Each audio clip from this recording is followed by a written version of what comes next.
the res pressure still went off, and Chat will go down. But hold on, yeah, Ventari's low, but now Sizer's so low though. Sizer, hold on, Sizer getting the heal off. Will Ventari go down? Ventari will go down, and Chat gets himself back up into play now. Sizer's low, and he takes Sizer down. Oh my goodness. Either 30 seconds, they're really trying to push in. They still have that one cap in their favor as well, but CM is just completely over them at this point. Let's see again. 18 seconds. Pushing it, super throwing down the fire field here at the moment. They're trying their best to focus the Lord. 10 seconds left in the game. Lord's about 80% health. They're just really trying. 60, 40, 5 seconds. Here we go. If they get this, health. it's possible. They might get this, Blue. No! Yes, they got it!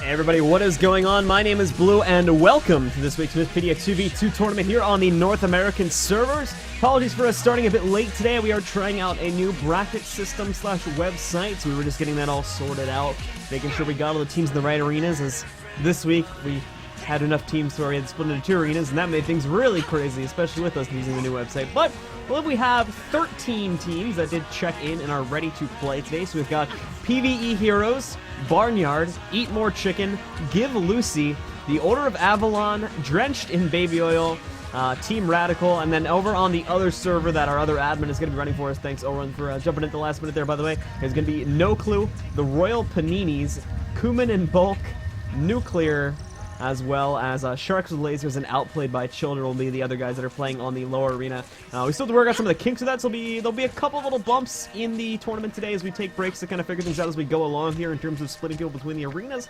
But other than that, it is going to go as it normally is. Double elimination, best of 3 sets of the grand finals. We have made one change this week to how we are doing the finals, and we're going to do a best of 3 finals instead of a best of 5 DE finals, just so it's a little bit more fair to those guys that are coming in for the lower bracket, as having to win 6 games versus only 3 games on the winner's side was a little bit unfair, so we switched it over to a best of 3 set. As well, we have changed the ways that we're determining bunkers now in 2v2 and 3v3. Because especially over here in North America, for some reason, there has been pretty hefty abuse of the Celestial Amulet, so we're sort of trying to weed a lot of that out, as a lot of players have been complaining that it's OP for 2v2. So like I said, we're still working on that. It's going to be adjusted a lot over the next few weeks, but it is how we're doing that now. A lot more on that is over on our website, the website for this week's tournament over on Xfire. So if you need a bracket at any time, guys, just go into !point brackets in the chat, and that will be linked right over for you. But anyway, guys, we do have our first match set up and ready to go, so let's head into the game cameras. It's going to be Give Lucy on the red side with Anthony, and apologies again if I'm mispronouncing him. We'll just call him Lance, as that's his account name. And then over here on the blue side, we've got Lemonal Shepherd and Ophelia Adman on the blue team. Builds really clear. We got a Spirit Ranger. Actually, apologies, not a Spirit Ranger on the blue side over here. We actually have what appears to be one of the Skirmish Rangers running with double Signet, as well as a Settler's Amulet. Runes with the Traveler here, Sword with an offhand Warhorn, Axe with an offhand Dagger, and then traits being 00626. Lemonal Shepherd over here on the blue side as well be playing DPS Guardian. Actually, no, he'll be playing Bunker. Interesting, actually. He'll be running it with a Berserker. So I think we saw him play this build a couple weeks ago, too. He's running the traits and all that, and as well as the utilities do appear to be a Bunker Guardian, but then when you take a look at the Berserker's Amulet, obviously, again, kind of tosses that right at the window, so very interesting build indeed. Anyway, guys, let's get started with round 1 here, and Sue's going to be taking it. Alrighty, guys, so as soon as our players are set and ready to go, round 1 shall begin. Once again, just as a reminder, still best of 3 sets here, so first team at 2 points moves on to the next round. The match starts soon. So here we go, guys, with our first round between these 2 teams. Last chance to nail down your strategy. And the Twitch chat's going crazy there. I was amazed it wasn't Give Molly. But anyway, here we go, guys. Gates will be opening up. Oh, we've got that lag. Ooh. Are we going to get complaints about that? Is that me or them? I think that's Let's them. get this started. Oh, well, it doesn't matter that much on this map anyway, because there's no points to cap, so we're not going to reset for that. But anyway, guys, here we go. Gates have just opened up. It looks like we'll probably see Lemonal Shepherd going on the aggressive side here, but nothing just as of yet. Ophelia actually looks like he maybe lagging a little bit there. Unfortunate. But We do have, who is it here? Yeah, I believe Anthony will be crossing over here in just a moment. Blue team getting ready to push in here as well.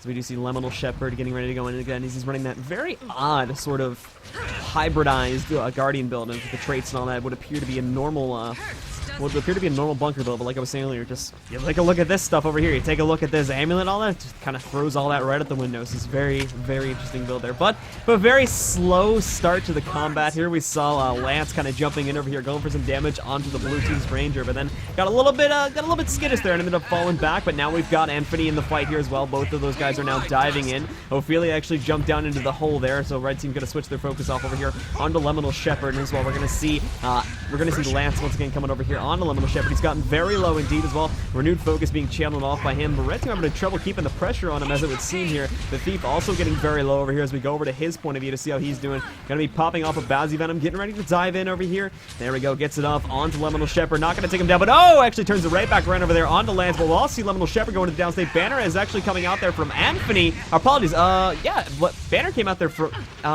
interesting. Anyway, Anthony came out there with the banner, and we also saw Lemonal Shepherd, I believe, getting up. Ophelia actually, I think, probably had a spirit down below. That's how Lemonal Shepherd got back up. But unfortunately, the banner from Anthony actually completely missed after Lance moved away from that, and as such, they weren't able to get the initial stomp off here.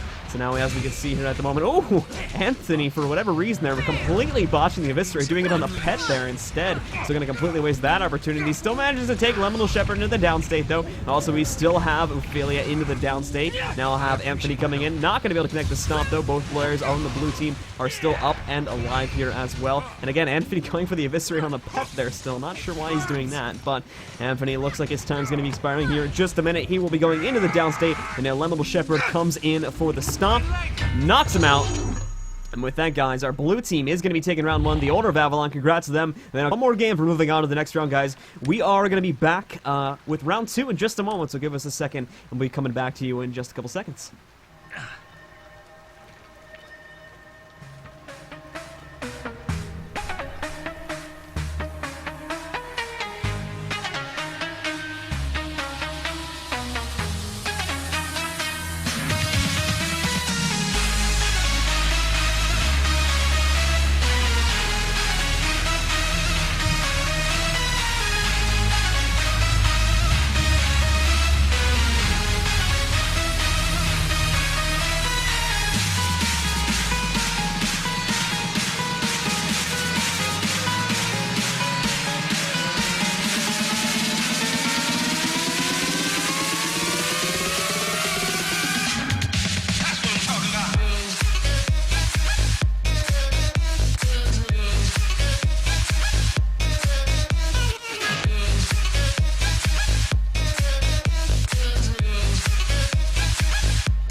Alrighty, guys, and here we go now with round two between Give Lucy on the red team with Anthony and Lance, as well as going up against Lemonal Shepherd and Ophelia Admon from our blue team here, the Order of Avalon. So again, guys, gates have opened up. Nobody's going to be rushing in just yet.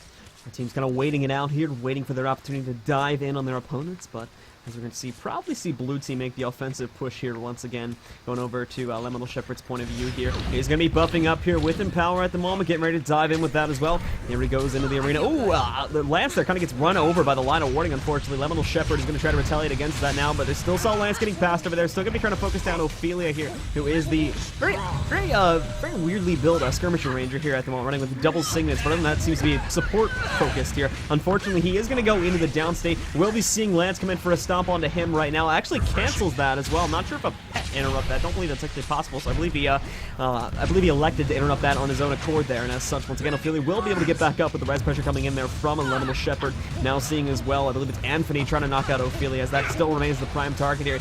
Lance really having some trouble getting the damage off here, but a lot of guys are getting low. Once again, Lemonal Shepherd will now fall into the downstate. Ophelia going to try to go for the man. Res does not have the spirit out here yet, but that may be a smart move to bring that out now in order to get the passive regen. And indeed, we will be seeing that coming out onto the field here right now. Anthony does manage to connect with the pin down there, but unfortunately unfortunately, just as that happens, the Wolf does go for his knockdown. So lucky right there for Ophelia indeed.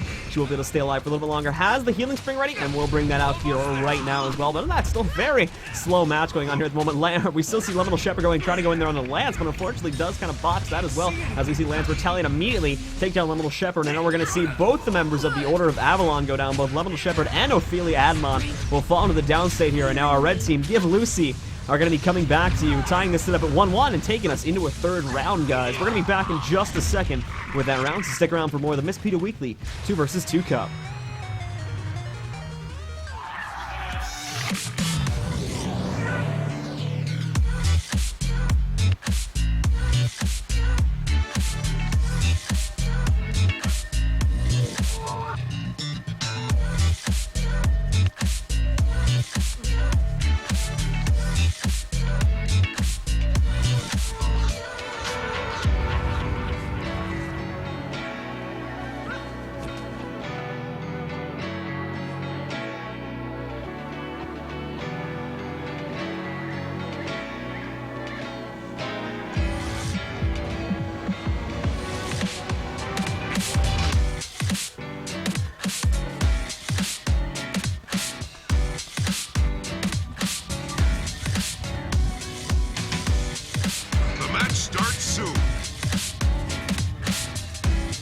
Chance to nail down your strategy.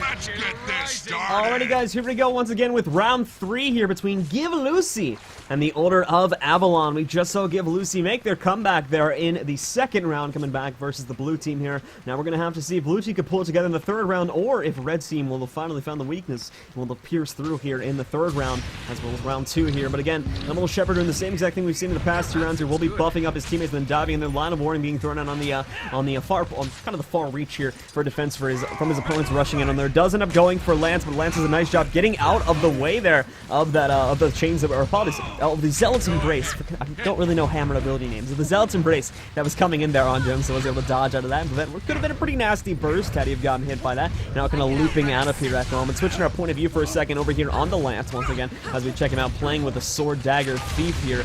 Build, generally speaking, is not too far-fetched here. Actually, take a look, it's actually pretty interesting. We've seen a couple things kind of like this, but again, normally we see 20066 is actually opted to put 2 points into Shadow Arts, though, in order to get Shadow's Embrace there, and clear a couple communes while he's in a stealth state there. But once again, going back into the fight itself, seems like red team definitely has the advantage here for the time being. Nicely done indeed. We're going to take Ophelia into the downstate once more. Elemental Shepherd now coming into play here as well, going to try to save his team, and unfortunately, Ophelia was the one with the res utilities, and as such, taking her out first is going to be a pretty big advantage here now. Elemental Shepherd looks like he's kind of given up here, and as such, we're going to see elimination of Ophelia, and with Elemental being at the health pool he is at there, good dodge out of the way that Eviscerate, but it's not going to last him too long there. Elemental Shepherd is going to get knocked out, guys, and with that, we are going to be seeing our red team take the 2-1 victory, and as such, Give Lucy will be moving on to the next round, and the Order of Avalon will be thrown into the lower bracket, guys. We've got more games coming up for you, so stick around. We'll be coming back in just a minute with Barnyard versus Eat More Chicken.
Alrighty guys, we're coming back. You know, we had an unfortunate issue. One of the members from Team Barnyard was not around at the time of the match. I believe he had an issue with his internet or something, but for whatever reason, it was when he kind of just disappeared from the game. And as such, Barnyard has been given a no-show for that, so they are going to be disqualified from tonight's event. Eat more chicken will move on via a default victory in that regard. Next up, guys, we're going to have Drenched in Baby Oil going up against Team Radical. We're going to be having Drenched in Baby over here on the blue side with Quilja and Hiba. Quilja will be running a Celestial DPS Guardian, I believe, indeed. Pretty standard build there. Same thing for Hiba over here. We'll be running the variant of that on Celestial NG. Has 60044 for his trait splits, and then, you know, it's the usual stuff for this build. And then over here on the red side, we've got Double Engineer with Radical, dude, for Team Radical. Oh, that's going to get confusing.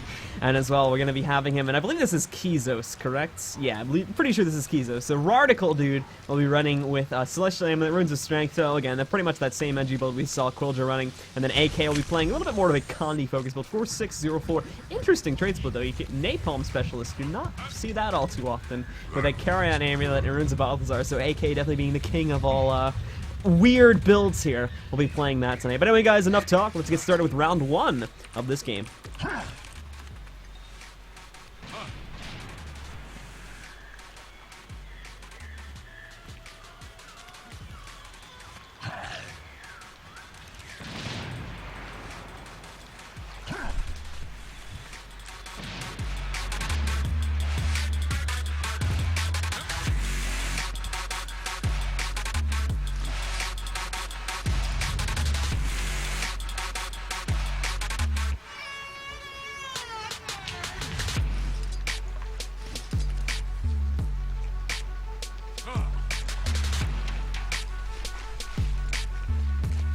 The match starts soon. Last chance to nail down your strategy. Apologies once again, guys, for the kind of silence on the stream itself. Kind of trying to figure out how the website's working while running all this, as again we have switched over to Xfire for this week. Because we were having some issues with our last tournament website last week. So we're giving it a shot this week, and I'm kind of just looking at it, making sure everything is going properly, as from what it's been telling us, if we put in wrong bracket results, we can't actually undo those. So just double checking everything, making sure it's running. Hopefully next week I can maybe get like a permanent admin on so I can just cast and don't have to worry about that stuff. But anyway, guys, here we go once again. You can see combat almost immediately getting started there with both Quilja and Hiba kind of diving in on their opponents there. Owing on specifically over here onto Kizos. And once again, as they try to knock him into play, I believe that was his crate that came down, but yeah, actually it was not. He did have his Elixir S coming on at the time, so he was not able to pop that. But good focus going on here on AK at the moment, as we see both Quilja and Hiba trying to focus those two on. Kizos as well will bring down his own crate over here, but the pull will come out. They're kind of out of the corner too. You didn't even see that coming from Hiba onto AK. They're pulling him in, not letting him get away at all. He's going to fall into the downstate. Now, we did see a toss of Elixir S there, so they're going to try to get AK back up into play. But unfortunately, you can see just by the huge amount of AoE coming out here, unfortunately, they're both going to fall into the downstate. Now, AK as well as Kizos will both get knocked out here, and our blue team, Drenched in Baby Oil, are going to take the round 1 here. Now, they will be up 1-0 in the set.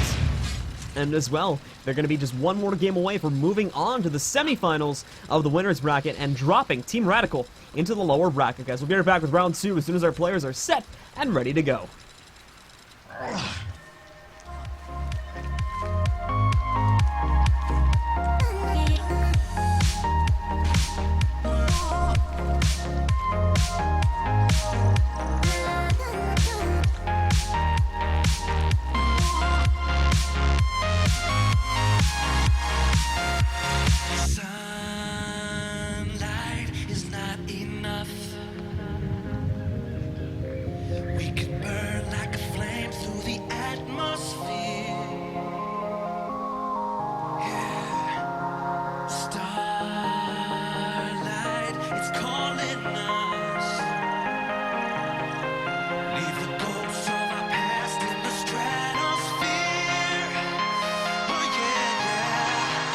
Starts soon.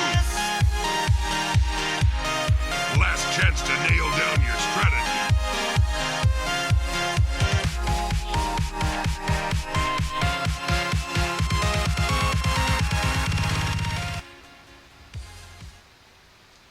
Alrighty, guys, here we go once again with the second round here now between Drenched in Baby Oil and Team Radical. Coming out of the gates here now. Quilja spouting out that AK wanted to be on his team.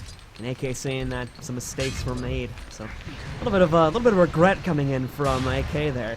As we get in, maybe regretting his choice of a teammate tonight, but we'll have to wait and see once again how these teams do. We've kind of got separated 1v1s at the moment, but as you saw, they're Hitler and Corruption once again able to group themselves up together here as they do group up and jump onto AK and attempt to knock him out of play nice and early. Again, big focus will be going on him. Pretty rational choice of a target in general there because, well, he's not running with the Celestial NG spilled, so, you know, makes him the weaker target right off the bat there. But again, going back into combat here, we do see Kizo trying to do his best to pull his opponents away there, just in general, try to save his own teammate, and as well, very slow game, as we usually see with these tankier builds that end up coming into play here right now. Kizo's unfortunately not able to get in there and to deal much, and Red Team just trying to keep themselves together as one solid group as they try to get something off onto their opponents over here on the blue team. Now, Hiba is separated from his teammate there for a second, but unfortunately, no capitalization. Oh, actually does get the knockback off. AK does over here from Kizo's going on to Hiba. Gets that capitalization off, knocking him down there, but not going to need too much. As again, we see more focus coming back from Kulja over onto AK over there as they try to knock him out of play. Switch our point of view over onto Kulja Bowl here so we can look at something other than an NG for a minute. We will be seeing that. Actually, AK fell into the downstate there, so we are going to see once again Kizo's coming in, trying to get a manual res off on him, but it won't be happening. Kulja comes in, gets the very large worm stomp off onto him, taking him out of play, leaving only Kizo's back up now. And with that said, guys, Quilja as well as Hibify, a team drenched in baby oil, are going to score a 2-0 victory. They will be moving on to the next round, and Team Radical will be dropped into the lower bracket, guys. So stick around. We'll be coming back to you with the upper bracket quarterfinals in just a minute, guys. So we'll be right back with, I believe our first game is going to be between, give me 1 second. First game is going to be between PvE Heroes and Eat More Chicken, guys. So stick around, and we'll be right back.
Alright guys, we're coming back to you now with our first quarterfinal of the day here on stream at least, which is going to be between, once again, PvE Heroes and Eat More Chicken on the blue team. As well, PvE Heroes will be over on the red side. This will be the first time that we're actually going to see PvE Heroes play today. Same thing for Eat More Chicken, technically, because they got their bye. But again, once again, these two teams, first time we've seen them play today, they both ended up getting lucky there with a bye. So, checking out the builds very quickly. Sicilian Defense over here on Elementalist does have staff up and ready to go here at the moment. Just want to double check something really quickly.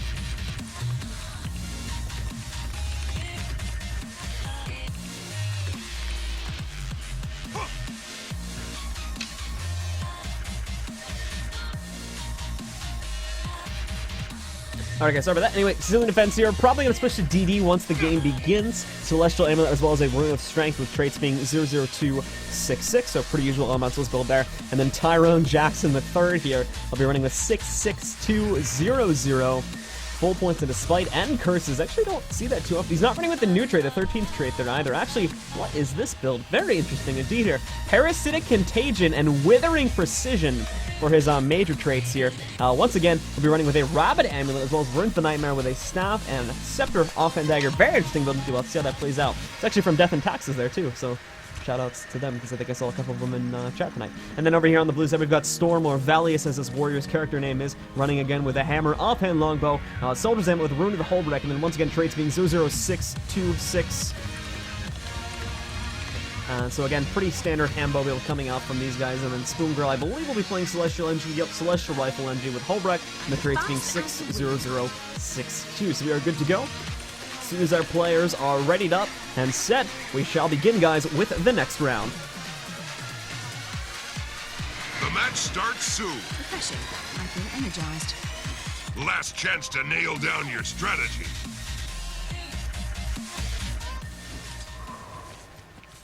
Alrighty. And here we go, guys. Gates will be opening up in 5 seconds here. Our players are set and are ready to go. It is PvE Heroes versus Eat More Chicken here once again. As the game has begun, we're going to see how these guys go up against each other.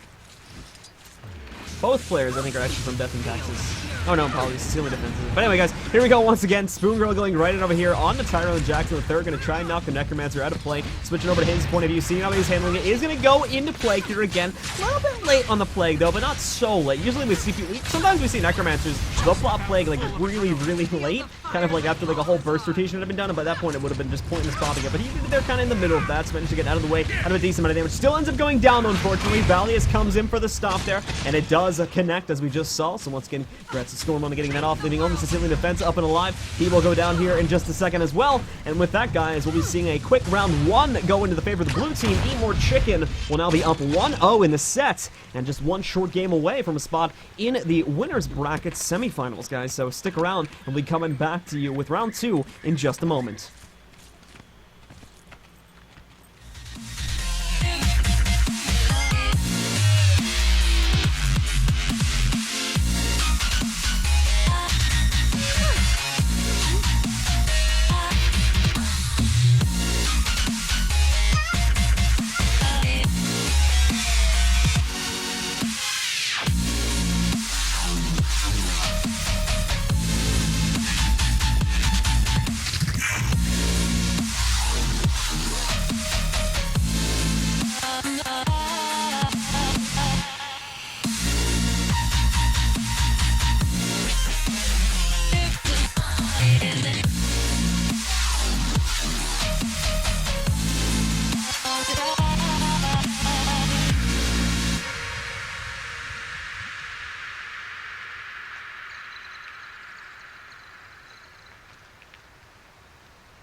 Starts soon. Last chance to nail down your strategy. Alright, guys, we're coming back to you now with round two between these two teams. PvE Heroes on the blue team with Tyrone Jackson the third from Death and Taxes and Sicilian Defense joining him once again versus Eat More Chicken with Spoon Girl and Valleys, both from Team Blacklisted. Let's get this started. So here we go, guys, once again as the gates have opened up.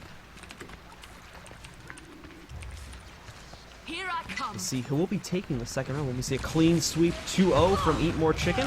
or will we be seeing PvE heroes come back in the second round? Big focus going over here onto Tyrone Jackson III as the round has begun. Good updraft there coming in from Sicilian Defense, though, in order to get those right off him. The pressure's still heavy on him, though. Even a crate coming in here now from one of the engineers, as well, the only engineer in this game here. Stomp about to come in as well, but he's trying his hardest to get Tyrone Jackson III back up. May be able to do so, but a knockback comes out there once again from Spoongo as they try to keep him in the downstate. Rally is now coming in for a stomp. It will connect onto him. Way too much pressure going onto those courses there, and unfortunately not enough to keep those guys up and alive here. So now Sicilian Defense as well taking a lot of damage. He probably is not going to last much longer. Does manage to get that knockdown there, but gets kind of hamstrung there on the way out. And as we see, Valius now will come in for a stomp onto him, knock him out, and we'll see a very quick 2-0 victory there, guys, for Eat More Chicken. And as such, they're going to be moving on, and PvE heroes will be dropped into the lower bracket, guys. Once again, we're going to take a short break. We'll be moving on to the second semifinal here. The second winners bracket. Winners bracket round 2, which is the round of 8, actually, because I kind of forgot we have that many teams today. So that'll be Give Lucy versus Drenched in Baby Oil coming up in just a second, guys. Stick around.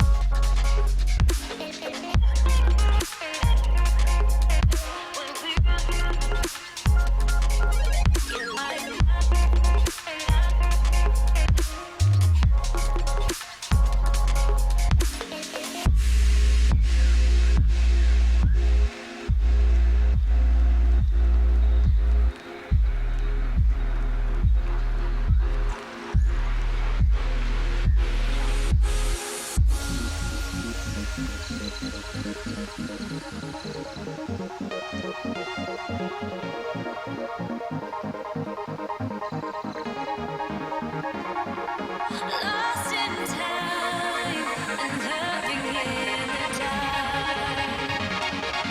Who needs light when we're among the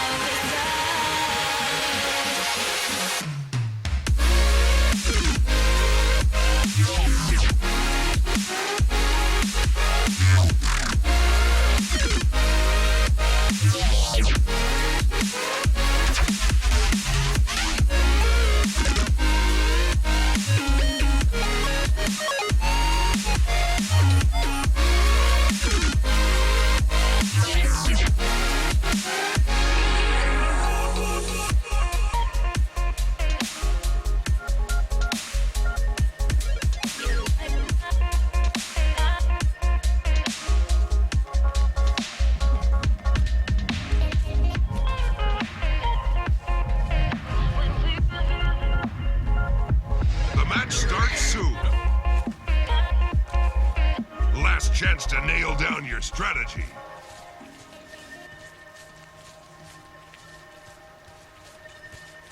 Alright, guys, we're coming back to you now with the next round of the tournament here between Drenched in Baby Oil and Give Lucy here at the quarterfinals of the winners bracket here. Once again, we are kind of volleying people, or sending people back and forth between the two arenas here, as we do have a lot of teams that we're normally used to in the arena tonight, so a lot of the lower bracket games are actually going to be played over there. So once again, we don't actually have a stream up for that. If you would like to keep up with those matches, just go ahead and do exclamation brackets in the chat, and we will go ahead and link those brackets over to you so you can be kept up with all of your teams. I know there's quite a few friends of a few teams in the arena tonight. But anyway, guys, combat has begun there. So apologies if I forget his name, Lance there, taking a lot of damage at the start of the game, but will do diving back in over here onto Hiba in an attempt to knock him out of play. Not a lot of damage in general here coming out from the blue team, unfortunately, and yep, we're going to see that coming into effect here right now as red team just swarms around Anthony here. Already seeing him go into the downstate. Krolja will connect that stomp without any issues whatsoever, and Lance as well is not going to be able to save his teammate there. As such, we'll see Lance go into the downstate. Krolja now will come and connect that stomp, and red team will take a quick round one, put themselves up 1-0 in the set, and now just to put their opponents, or apologies, put themselves one game away from moving on to the next round, and one game away from knocking their opponents into the lower bracket, guys. We'll be back in just a second with the next round.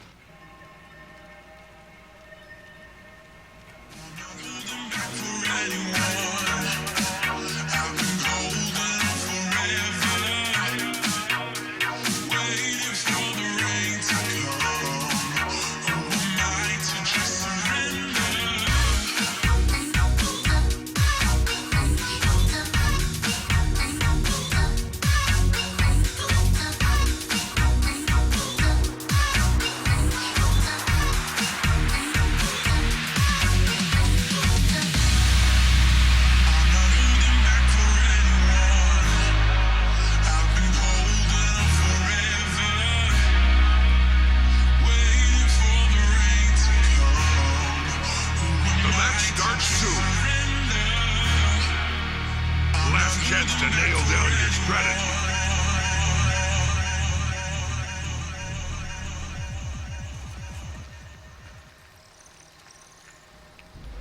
Alright guys, and here we go once again with round 2 between Drenched in Baby Oil and Give Let's get Lucy. this started. Game now getting started here. So teams coming out of the gates right now. Probably going to see Red Team playing a little bit aggressive. They had that first run there kind of in their pockets. They had it pretty easily, so now Blue Team really has to watch out here. They really need to focus up the damage indeed here on one of the targets. Unfortunately, both these targets are going to be rather tanky, so it'll be a bit of a challenge here for our Blue Team to come back against, but we'll see how they handle things once again going into round 2. We do see once again here that Lance is going to try to go for his damage. Cole just quickly switching the target off onto Hippify, though, in order to knock him out. Hip will actually roll over here into the retaliation field there, too, which will be obviously a good move there. It'll hopefully fend him off, and if not, put a pretty decent amount of damage. A nice grenade coming out there, indeed, from Hibba. Really going to put Blue Team on their toes now, especially Anthony again, who is just being focused down here really hard. CC comboing that with an immobilize will knock Anthony right into the downstate, and unfortunately not sure Lance will be able to do much here. Red Team has a lot of AoE at their disposal. Anthony probably going to be staying in the downstate now. Does still have a vengeance available. Wants to come over and try to save Lance, but I don't believe it's going to be happening here now. Hippify as well as Quilja will be able to knock these guys out. And with that, guys, a quick 2-0 will be had here for Team Drenched in Baby Oil. They're going to be moving on to the semifinals of the winner's bracket here today, and Give Lucy will be knocked into the lower bracket, guys. Stick around, we'll be coming back to you with our first semifinal of the day, which is going to be between No Clue and Outplayed by Children. Following that, we'll be going right on to Drenched in Baby Oil versus Eat More Chicken, guys. Be right back with our first semifinal.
Alright guys, next round, first semifinal starting up in just a minute here. It's going to be Outplayed by Children versus Team No Clue. Both of those guys actually came in from the other arena, so we have not seen them play yet today. Rin Kizamura on Engineer here, 60044 with Celestial rifle build here, as well as Hatui once again playing on Engineer with a, or not Engineer, a Necromancer here with a Rabbit Amulet, Runes of Nightmare, Staff with an offhand Scepter and Dagger, with 64004 being his trait split. I believe Nas and Backpack will be running similar, if not the exact same things there, so we'll have a mirror matchup here coming in right now, and we'll see how these two face off against each other. Once again, guys, combat getting started there. A little bit of pokey action coming in from Backpack as he just try to get Rin Kizamura in a tangle, but not going to be happening too much. That Rin falls back, even goes so far as to pop the Elixir S, I believe. Does manage to get that stealthy pull-off onto Backpack, though, and is going to try to run him over with the Golem, as you saw there from the charge pile, but does not actually connect, unfortunately. And everybody is being really cautious here at the moment. Nobody wants to commit to either of these fights. So again, we've got a spare moment.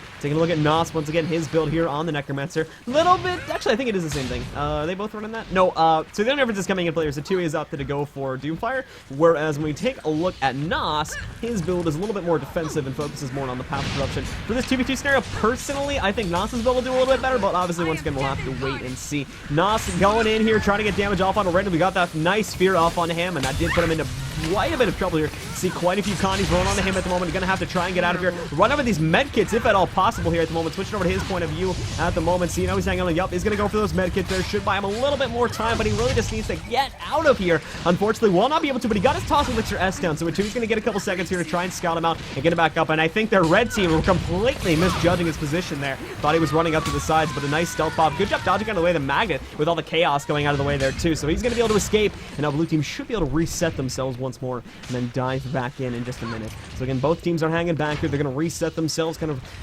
regenerate their health, wait for cooldowns to come off, and then we'll see kind of a second fight getting started in just a minute. But obviously big cooldowns have already been used by a lot of our players here. Rin's crate has been used. I believe that Backpack's crate has been used as well. Both crates are still at over 100-second cooldowns. Backpack's got a little bit shorter of a cooldown though, so the health half is available just a little bit before. We actually see Rin's coming up once again.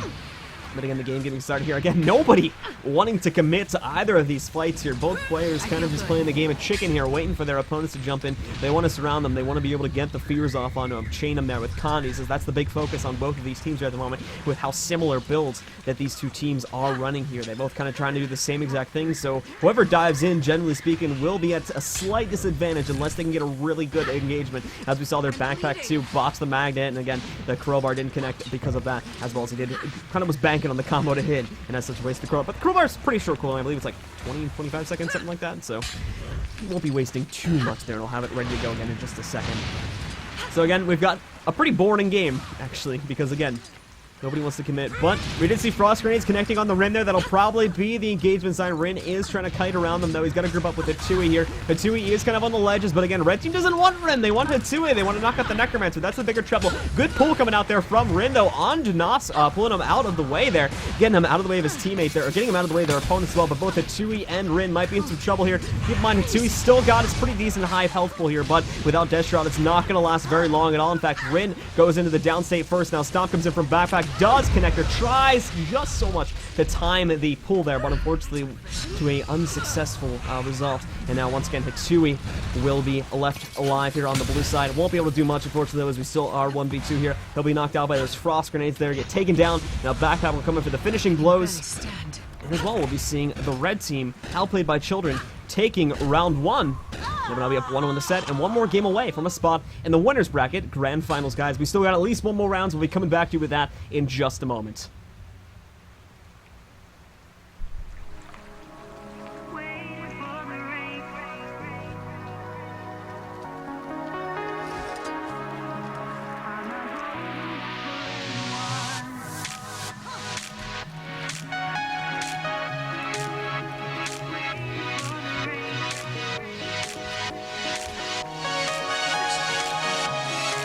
I'm not holding back for anyone.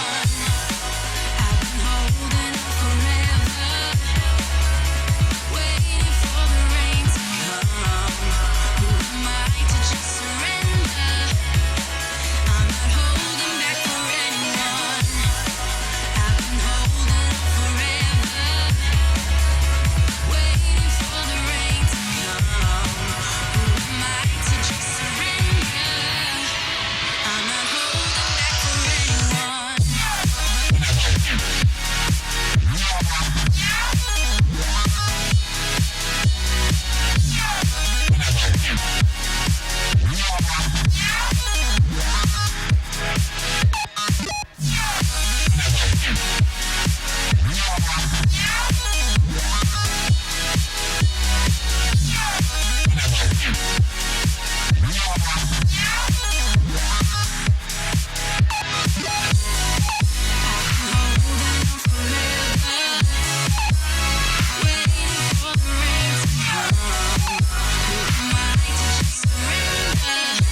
The match starts soon.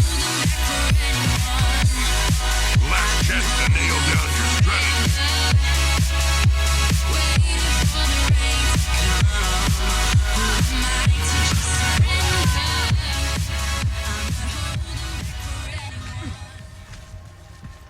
Refreshing. Let's get this started. Alrighty, guys, here we go once again with round two now between Outplayed by Children and No Clue. Outplayed by Children just took round one in a very extended round indeed there, but now as we can see here, red team has the advantage. Let's see how much confidence it gives them, though, as they still have to keep in mind that, once again, it seems to be, at least with these two combos going against each other, that the one who engages is the one who's going to be at a slight disadvantage. So we'll have to wait and see. Once again, they're still going to be hanging out. Did make the, a little more of the aggressive moves, as you can see, though, managing to connect quite a few condies on Hitsui, but Hitsui does not want to screw around with that at all there, so he's going to piece right back down, hide behind the barriers here, and wait for his opponent to jump on him, but they don't want to do that. They know that they have to wait here, so they're just going to make a slow, very, very slow push, and again, blue team just does not want to deal with that at all. Rin comes in, tries to get a little bit of damage off on Nas, but, you know, nothing too major here. He'll actually fall back. Interestingly to note about Nas here as well is his utilities here at the moment.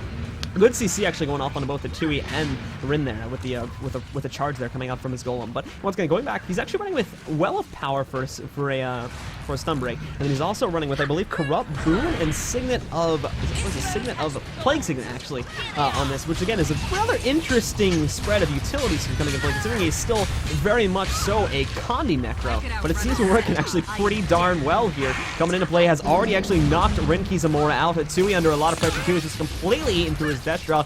Backpack and Nos coming in once again. Backpack for the stomp. Knocks him right out of play here now. And with that, Hitsui being the only player left alive, it looks like our red team guy is going to get a clean sweep 2-0 victory here in this semifinal. They are going to be moving on to the next round, and our blue team, no clue, is going to be dropped into the lower bracket, guys. So stick around. We still got that second semifinal coming up for you guys, so we'll be right back in just a moment with team Eat More Chicken versus Drenched in Baby Oil. I'll be right back, guys, with the next round. I feel good.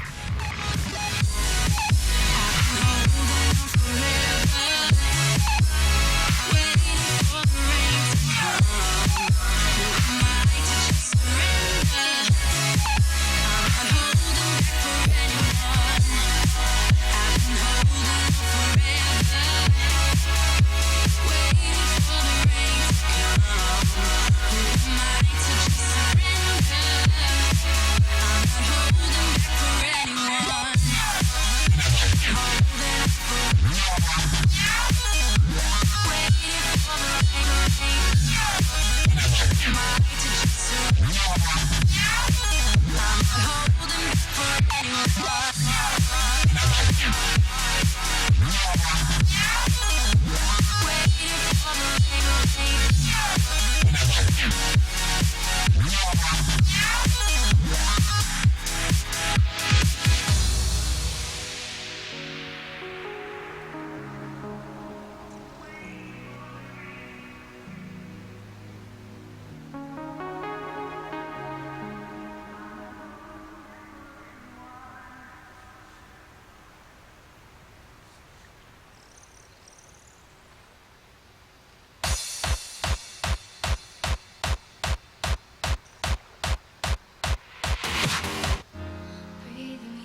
slowly heal the darkness in my heart. I hear you now. The match starts soon. All I needed, I feel ya. Last chance to nail down your strategy. Loud and clear to the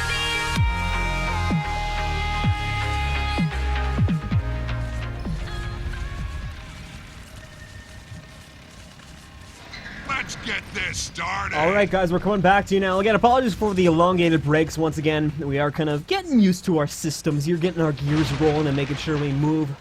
We actually have our plan now, I believe, for the rest of the night, so shouldn't have to take any elongated breaks, but there's still the occasional little admin bump we have to worry about as we are running this cup as well as casting it here.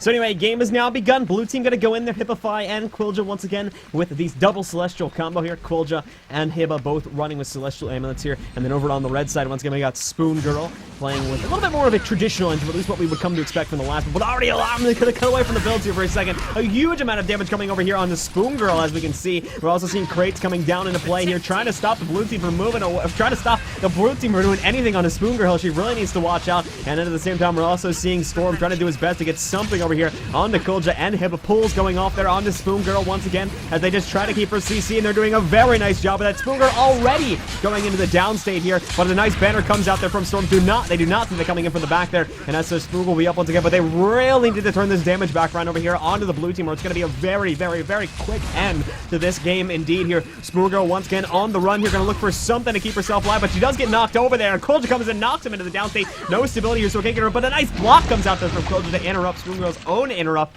and as such, or Spoon Girl's own stomp there.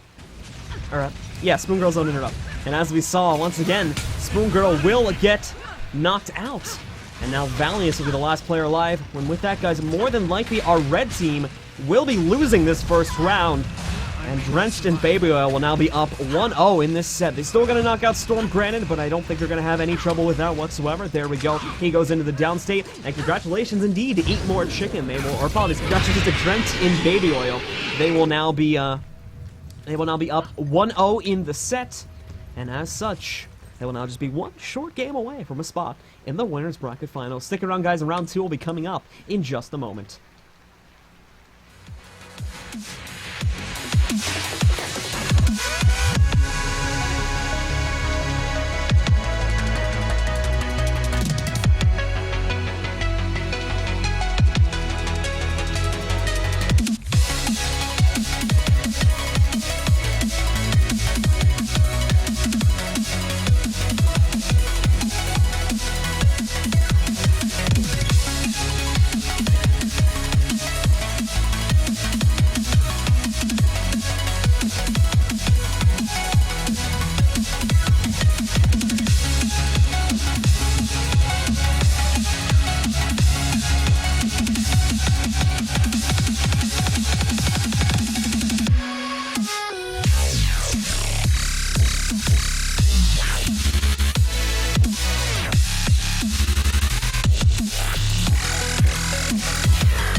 chance to nail down your strategy.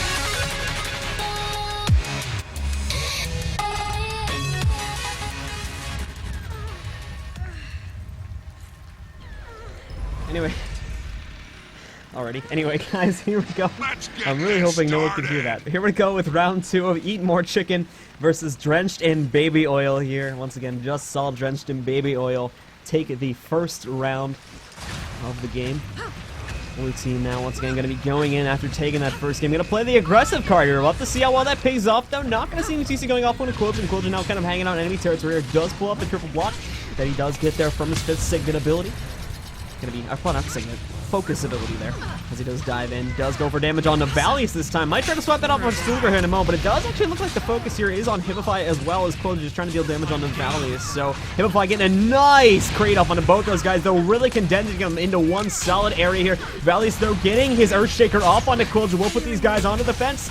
Quilja now just kind of hang out here, and really blue team looks like they're having no issue just sitting in the AoE here, trying to put as much damage as they can onto opponents. Big burst going on to Valius there. Condies as well, definitely going to put him into a bad spot. He'll fall into the downstate. Now we're going to have to wait and see if Spoonger can do anything to get him back up into play, going over, trying to see if he has anything. Doesn't really have anything in the way of utilities, and as such, his teammates kind of going to be doomed here, leaving only himself up and alive. Hiba's a little bit low, but in general, with him running, and we're actually even going to see Valius coming out there with a Vengeance. So blue team will probably just hang back here, or try to hang back. Hiba's trying to get away here, but he may actually fall into the downstate. Unfortunately, I don't think even if he does fall down here, that it's going to be enough time for, yep, there we go. Like I was saying there, Valius will probably actually go down before they can get a successful stomp on Hiba.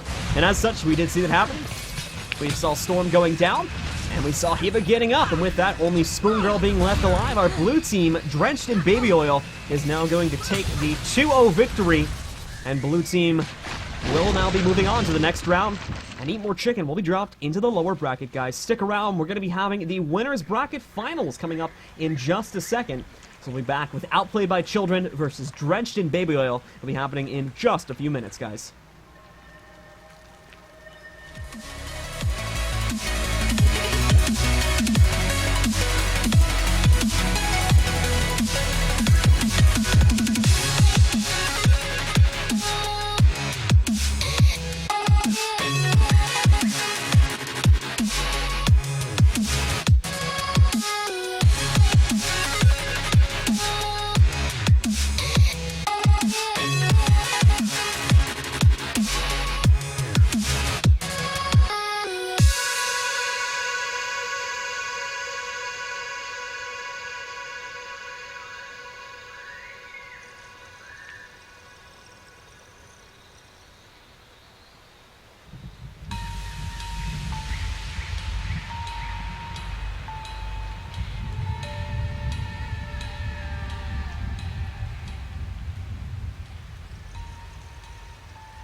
The match starts soon.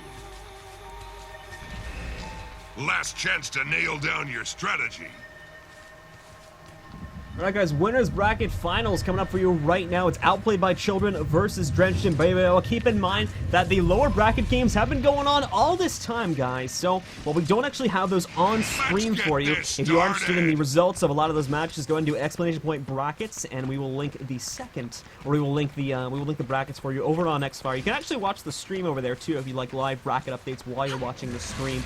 So once again, guys, if you're interested in that, go ahead and do exclamation point brackets, and Nightbot will go ahead and link those for you, so you can be kept up with all your friends and whatnot to be notified. And this darn fly in here will not go away from my face, as it keeps distracting me in the middle of casting. It's not very nice. Anyway, guys, combat now getting started. We actually already saw Quilja, didn't even see Quilja dive in there, used the JI completely through cover as he dived in over there onto the red team, specifically onto Nasir. Okay guys, this'll probably be a very, very slow game here. We might see some, or actually we are seeing some very nice focus going on to Hiba here. Really good Condies coming out from the red team here now. Hiba falling into the downstate already. Nas coming in for a plague stomp. There's no stopping that. And now Hiba will already get knocked out. Excellent focus. I thought it was going to take a lot longer than that in order to take a target out. So really nicely played there by Outplayed by Children. Now leaving only Quilja alive. Tries to get some retail on his opponents, but against these guys, it's not going to matter too much. Quilja will go down now. And with that, guys, round one will go into the favor of Outplayed by Children. They're now going to be up 1-0 in the sets with that very fancy stomp to end the game. They will now be up 1-0 in the set and just one more game away from the advantage position in the grand finals of this week's event. Be right back, guys, with round two as soon as our players are in the game and ready to go.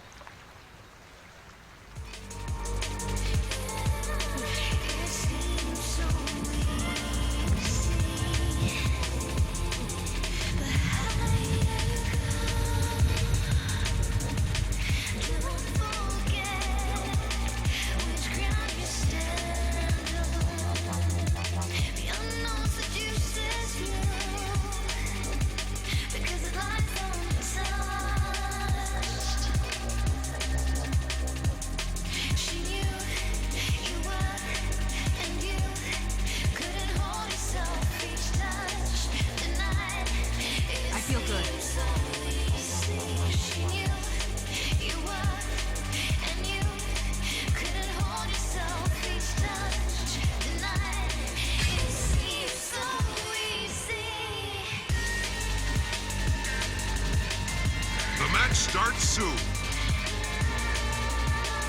Last chance to nail down your strategy.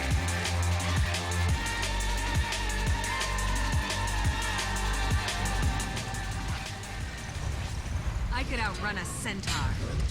Alright guys, here we go once again with Outplayed by Children Let's get versus this Drenched in started. Baby Oil. It is Hippifying Kolja on Team Drenched in Baby Oil versus Outplayed by Children. Outplayed by Children just took what I thought was actually a very quick round one comparatively to when we've seen these teams face off in the previous weeks, actually. These skirmishes usually have been a lot longer, but we saw some very nice focus. Kind of pushed, I believe it was Hiba was the first person to go down. Kind of pushed him into a corner there and absolutely loading him up with Connie's very good communication and general coordination there by the red team and managing to get that off. We're going to have to wait and see now if that'll be the case in round two. Red team's actually getting backed up kind of to their fallback point there, as you can see by the worm there. So they're going to be a little bit careful. He does need to keep a little bit of pressure on so they can keep that effective ready to go if they do decide to focus on the Nos. So they're an attempt to magnet pull in Nos, and they're going to backpack to try to stealth it in there, but blue team knows better than that. They got behind LOS and were able to get out of the way of that. See magnet coming in there from Hiba as well. I believe Hiba actually canceled his, but Craig connects on a backpack now. He's going to be in trouble. He's completely disconnected from Nos here at the moment. Was able to get that gear shot off, going to combo that right over here into an Elixir S as well. So he'll be able to jump down, but again, a lot of cooldowns were used in the process of that, and blue team is now very much so committed to trying to knock Backpack out of play. Backpack still has quite a few tricks up his sleeve though, as we can see, but again, a nice binding blade comes out there from Quilja as well in an attempt to just keep Backpack rattling here. Crate coming down from Backpack, like I was talking about, still has got quite a few tricks he can use in order to get himself away. And now with that said, with all those cooldowns being exasperated there by the red team, blue team will pull off for now, and they'll probably re-engage as soon as they can get themselves into a better position. There's quite a few Connie said, whoa, Backpack launched into the air there by the magnet pull, but again, we'll have his gear shield up and ready to go for that. So good reaction time coming in there from Backpack once again. Hiba as well was very, very either lucky or very clutch there, managing to block out the knockback coming out there, the overcharge shot that almost managed to knock him over, and once again almost screwed him over had he have gotten hit by that. So not going to make the same mistake twice indeed here in the second round of this matchup, but still rather close here. Both players having at least one of their members being on the low, or both teams having at least one of their members being on the low side of the health pools here. Hiba specifically, definitely the lowest, but he'll have his shield coming, or his heal coming up here in just a moment, be able to pop it off. Will help Mutt though. Backpack comes in there with an overcharge shot, knock him in the downstate. Grove's gonna try his best to come over here, and Backpack, I mean, a bit of an odd, oh, what's the, oh, that was weird actually, because it looked like Backpack got interrupted just before he went into the Elixir S, and apparently not, because as we saw, he was still able to connect that. That was really weird. But for whatever reason, still very close indeed. Hiba almost got back up, but unfortunately was not meant to happen there. And now with Nos coming in here with the Plague Stomp, will take Quilja out. And now with that, guys, Outplayed by Children is going to take a 2-0 victory here.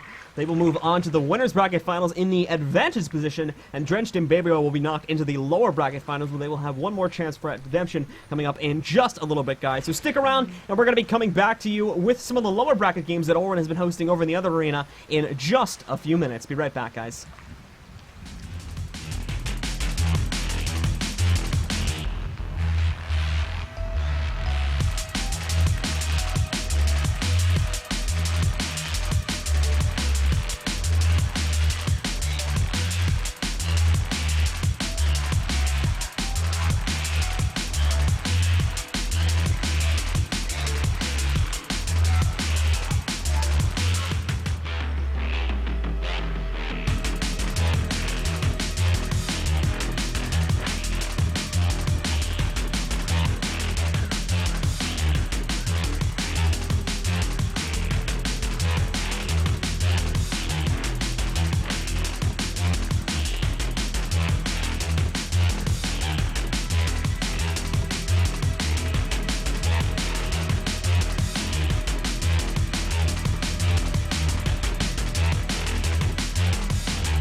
Alrighty guys, we're coming back to you now from the other arena actually, as we have joined up with them, so from this point on, all games will be shown on stream.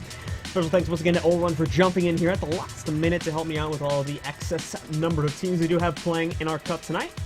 So we are joining up to you now from the lower bracket match that we do have going on at the moment between Kuman and Bogue, which I believe is Cade's team. I think it's Cade and Zeus are grouped up together tonight. They will be playing against Sharks with Lasers, having Holy Moves and Amnatory playing with them tonight. Following that, we've got Team Radical versus Eat More Chicken, and then the winner of the following match we're going to show on stream right now will be taking on No Clue in just a few moments, guys. So let's head in the game. Cameras here. This set is actually just about to start, so as we go in here, really quickly going to update the overlays as the game is starting. You can see on either side of the teams here that to nail down your strategy. Kuman in bulk, not the other word, that naughty word. And then our red team is, of course, Sharks with Lasers over here on the red side as well. Hopefully breaks will not be as long from here on out, guys. We do have another admin and all games I can join on the same arena, so Owen should be able to handle all of my administrative duties from here on out, guys. But once again, game has begun here. Stealth buff's going to come out from Zeus and Cade once again here as these two group up here. 13 stacks of might in total coming out from both these guys. Meanwhile, on the red side as we check out both Holy Moves and Amnatory here. Holy Moves getting ready to move forward here as well.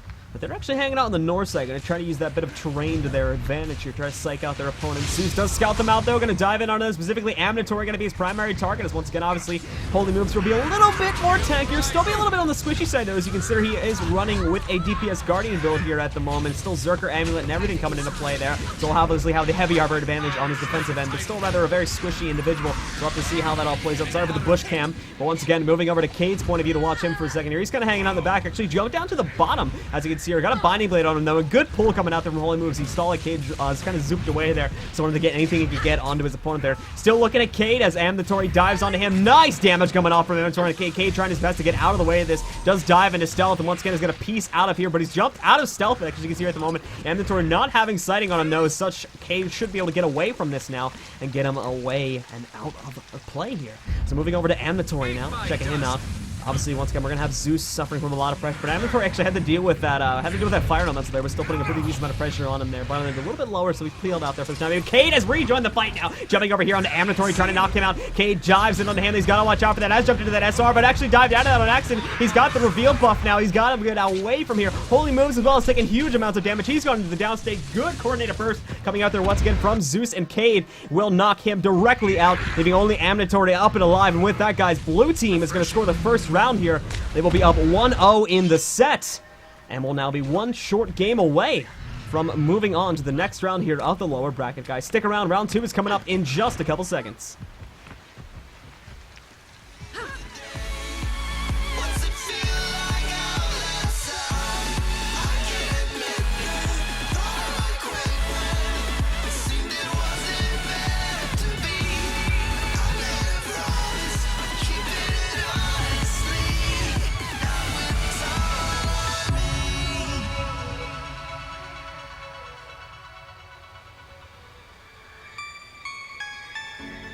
When the time comes, be ready, don't you hesitate. There's nobody left in the world who could ever shake my faith. Holding me back, holding this back, don't you see? You can count on me, put it down on me, 'cause now it's all on me.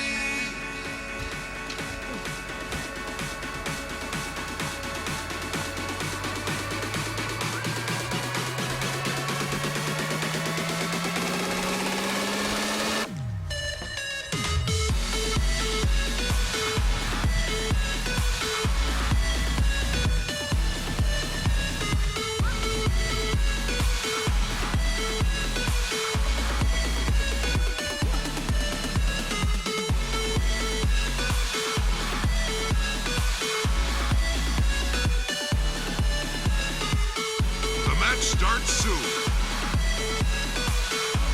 Last chance to nail down your strategy.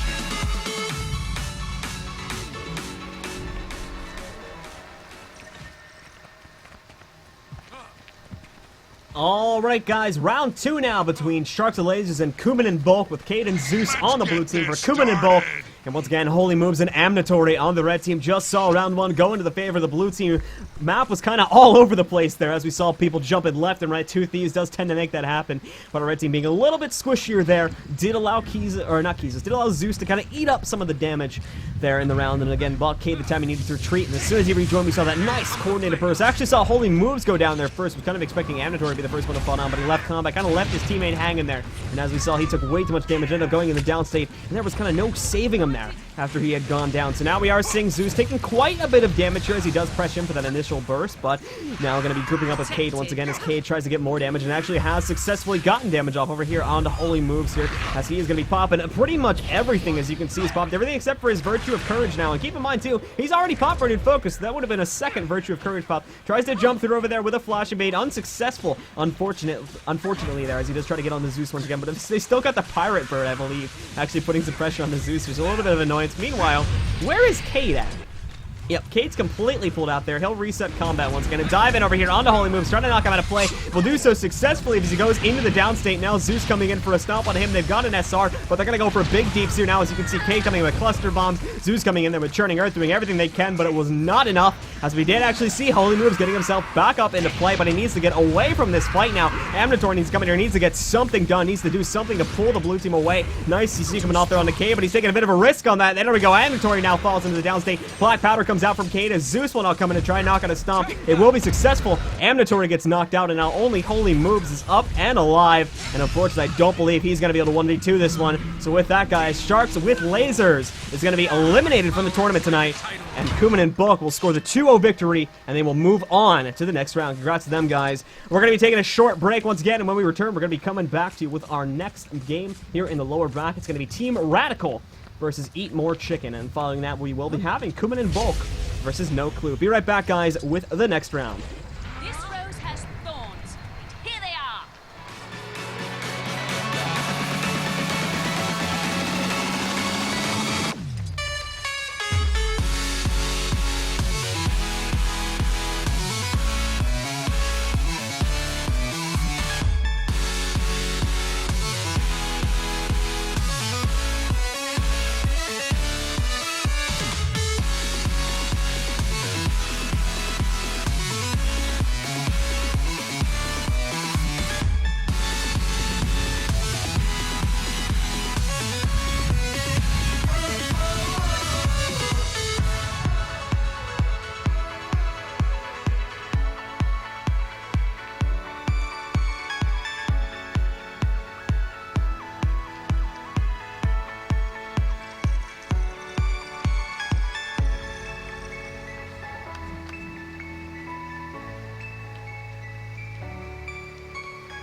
Alrighty, guys, here we go. We have what I believe is the people's build on the red team here today. Kizos playing a Power Ranger versus Eat More Chicken here. 66002 with Zerker's Amulet and Runes of Strength. Again, pretty usual for a Power Ranger. And then AK again playing on Elementalist here, going all in on the burst with Scepter, Offhand Focus, Berserker's Amulet, and Runes of the Scholar. 5-6-2-0-1. Full burst. No defense whatsoever on either of these guys. Let's see how it goes. Once again, coming out of the gates here. Lock and load. Not rushing in just yet. Kizos' character saying lock and load. Lock and load indeed with that longbow. Here we go, guys. Let's wait and see how it goes.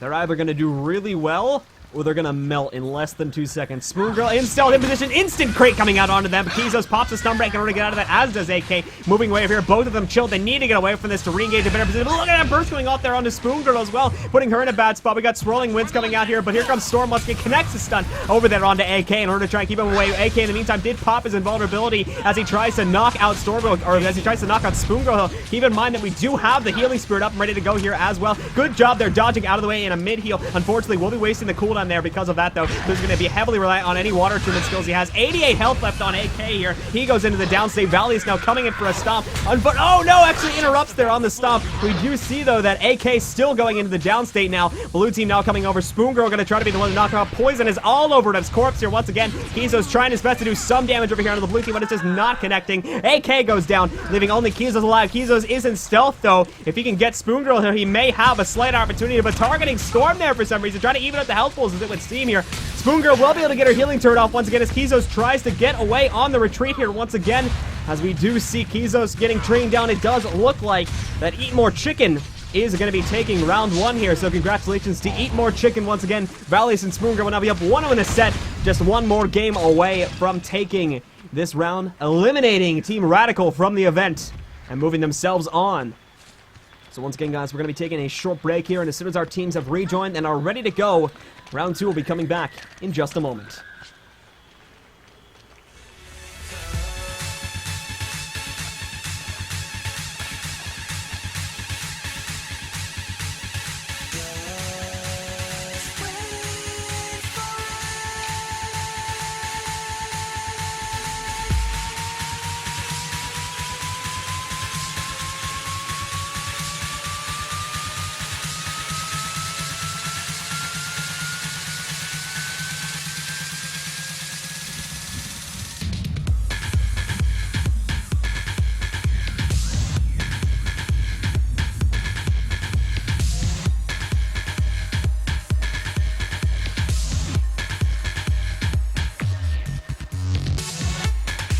The match starts soon. Last chance to nail down your strategy.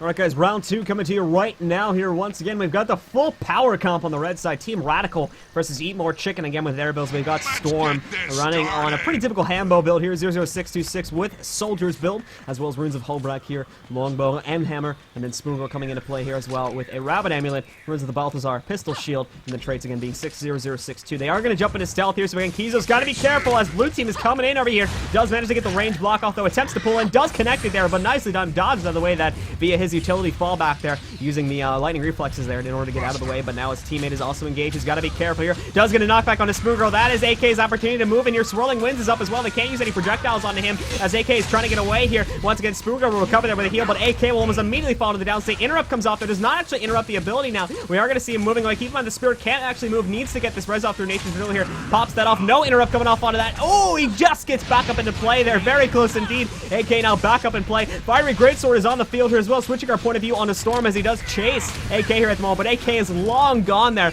with that Fiery Greatsword. But no, the Magnet Pool pulls him right back into the tussle here. He goes into the downstate now. Spoon Girl and Valius, once again, we see Kizos coming in, trying to do something over here on the Spoon Girl. Not going to be able to save his teammate. He's far too squishy to go for a mana res, but he's going to try it anyway here. Valius, unfortunately, going to be doing a little bit too much. We also saw just a couple seconds ago there the Vapor Form being popped, but it's not going to do much here. Google is out. Only Kizos is left alive here, so now blue team, as they condy him down, will knock Kizos out of play, and Valius and Spoon Spoon Girl, Storm and Spoon Girl specifically, Eat More Chicken, will be scoring a 2-0 here in this set. They will move on to the next round and eliminate Team Radical from the tournament, guys. So we still have plenty more games coming up for you.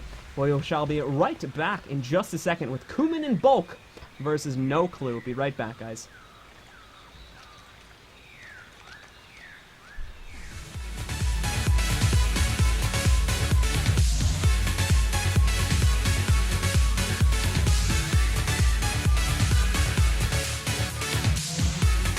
Feel the fire of Balthazar.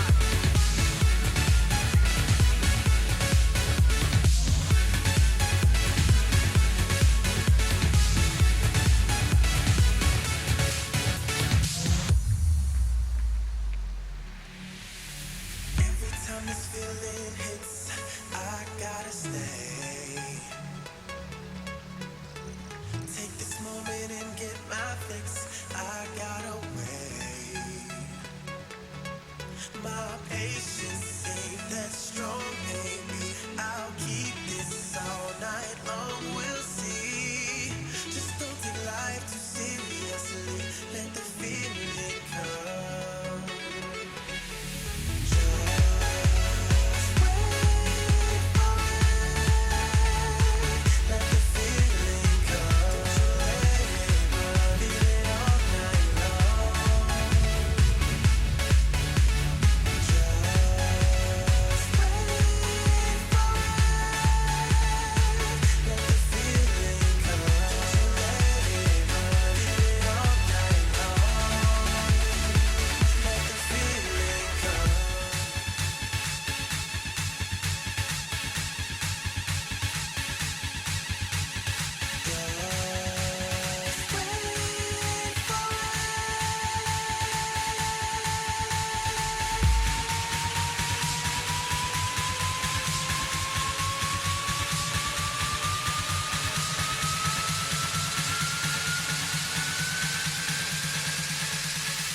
Let the feeling come.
The match starts soon.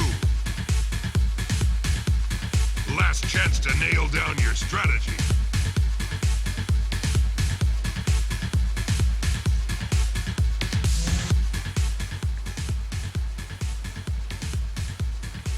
Alrighty, guys, we're coming back to you now once again Let's get from, this I believe this started. is the lower bracket. What is this round? Hold on.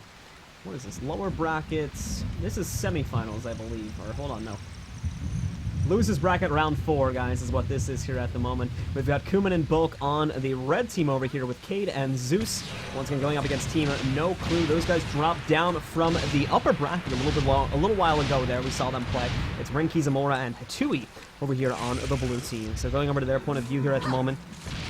Seeing how they're doing here. Tui and Rain are actually going to... I think they did this last time, too. They actually headed up towards the north side of the map. And again, we're going to have that... I believe that was the fear mark that came down there. It's not on cooldown there still, so I actually might have not seen that coming into play there. But look at who's up top here. They don't see him. Cade's up in top, just shooting away here with the short bow. Keep in mind, that still does a pretty decent amount of damage. That would be like 1.1, 1.2k per hit when it crits there. And it crits pretty darn often because it's a thief. So that's still going to be a pretty hefty annoyance for people to deal with. They may, in all honesty, want to move this fight away from the area here now. Zeus is under a lot of pressure. look at it. Every single Condi under the rainbow on Zeus here at the moment. He's going to get absolutely melted into the downstate here now. As we go in, once again, we're going to have to see if Kate can do anything to try and stop this, as unfortunately, he's left Zeus out on his lonesome for far too long there. Vapor Form going to get popped. Hatsui is actually pretty darn low here. 6.9k health. One pretty good burst rotation from Kate might be enough to knock him out. We're going to see a Crate coming in here doing everything possible to try and stop them. But look at that nice stave coming in there from Kate. Unfortunately, it's going to be a bit too late there. Zeus gets knocked out and leaving only Kate alive. Hatui's still rather low, but in the kind of sea of turrets here, he should be okay. But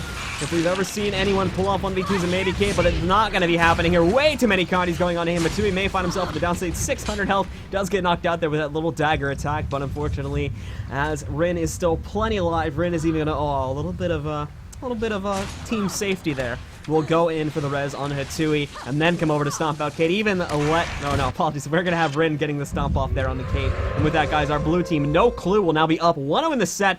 They will be one more victory away from eliminating Kuman and Bulk from the tournament and moving themselves on to the next round. We will be right back with the next round, guys, as soon as our teams are up and ready to go.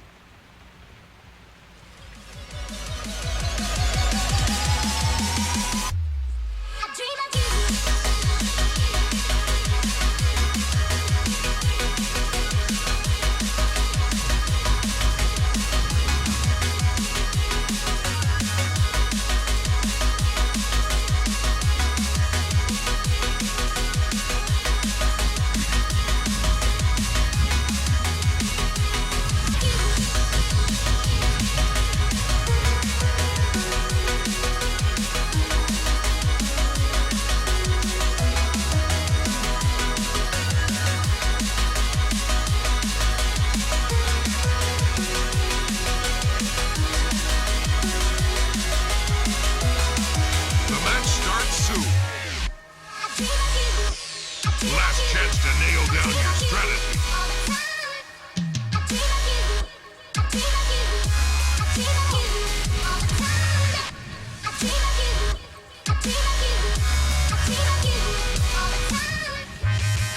Let's get this started.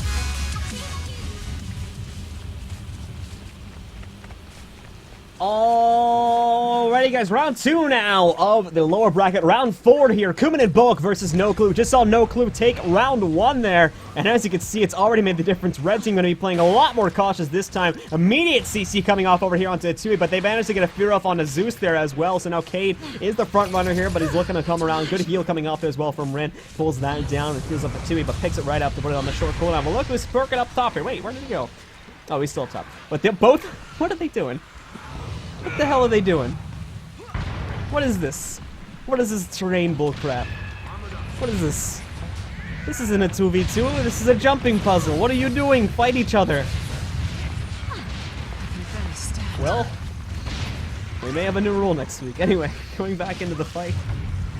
Zeus very carefully trying to engage his opponents. Blue team just needs to move away from here. This is technically their own fault because they're the ones who brought the fight over here, but they kind of need to get away from here now because it looks like the red team knows how to abuse this terrain a lot better than they do. Anyway, Rin at the moment pushing in over here, trying to get some damage off on this. They don't have that huge Condi bomb we saw being thrown into them last time, which was very impressive, if not very lucky indeed. Now red team will definitely be on the defensive, or blue team rather will be on the defensive here at the start of the match at least. Cade is actually taking quite a bit. Not sure where a lot of that damage came from, but it looks like they were able to get quite a few Condis on him. Kind of put him down to a pretty low health pool here. So he's going to pull out, probably will reset combat, and yup, has already done so as blue team has done a full retreat themselves. So Cade will get a completely fair reset off, and then these guys will jump back into combat in just a second over here. Two in the meantime, again, going to be marking things up. You can see the Reaper's mark has gone down. Not sure if it's that exactly this one here. I think, in fact, it's already been popped, but we did see those getting popped over there. They're kind of a little bit of an alarm system that they do have. We also saw Rock Dog there. That was just, you know, bursted down as we would expect. But Zeus is coming in. Already has the invulnerability pop there, too, so Zeus not taking any risks whatsoever. Swirling Winds is up. It'll be a little bit of a pain here for the blue team to deal with, but nothing they can't, you know, deal with as it's already gone here. Cade, once again, got to get loaded up with Condis here, but he'll piece right out of that, cleanse off the damaging ones there via HIS, and then jump right back into this fight in a second. I'm trying to see if any fears connect on the blue team. I don't believe so. There was a Rock Dog. I think they got feared down below there. Or apologies, maybe it was the golem there that ended up getting feared, but didn't actually affect any of the players here. And we're now seeing, once again, that you can see this is a very much so, very much so this is a slower game compared to the last time, because in the last round we saw the red team was not wasting any time. They were diving right in. They went all in on that damage. Zeus was just going to tank all of it, but they've realized this time that they can't really do that. They can't keep Zeus exposed there for so long, because they can stack those colonies up really easily on him, and then with one corrupt boon, like if they could get a corrupt boon off on him right now, that might be it. But Cade going in for damage over here on Hatsui. As you can see, already taken about 40%, about 60% of his health pool away from Hatsui here. Gonna force him to fall back here as Zeus tries his own best here to hang on, but we might be seeing, oh, actually, corrupt boon is still 30 seconds away from being usable here. He might have used it there a couple seconds ago when Zeus had his misform prop there. So as such, that's kind of gonna be, that's gonna play Hatsui rather, it's gonna make Hatsui a pretty weak player here now. He'll fall into the downstate. We do see Dragon Suit coming in here now from Zeus as they try to keep Hatsui in the downstate. Rin as well using his elixir. Has very long fear going off on a Cade as you saw there, but Cade now coming out as well. Have cluster bombs up and ready to go here. It's gonna be a bit too much pressure for Rin to handle as we switch over to Rin's point of view here. She too is gonna be taking far too many colonies, and now both members of the blue team will fall into the downstate. And with that, guys, our red team has made their comeback. They're gonna tie this setup at 1-1 and take us into a game 3. So Kuman and Bulk versus No Clue. Game number 3 is coming up in just a second, guys. Stick around, we'll be right back with that third game.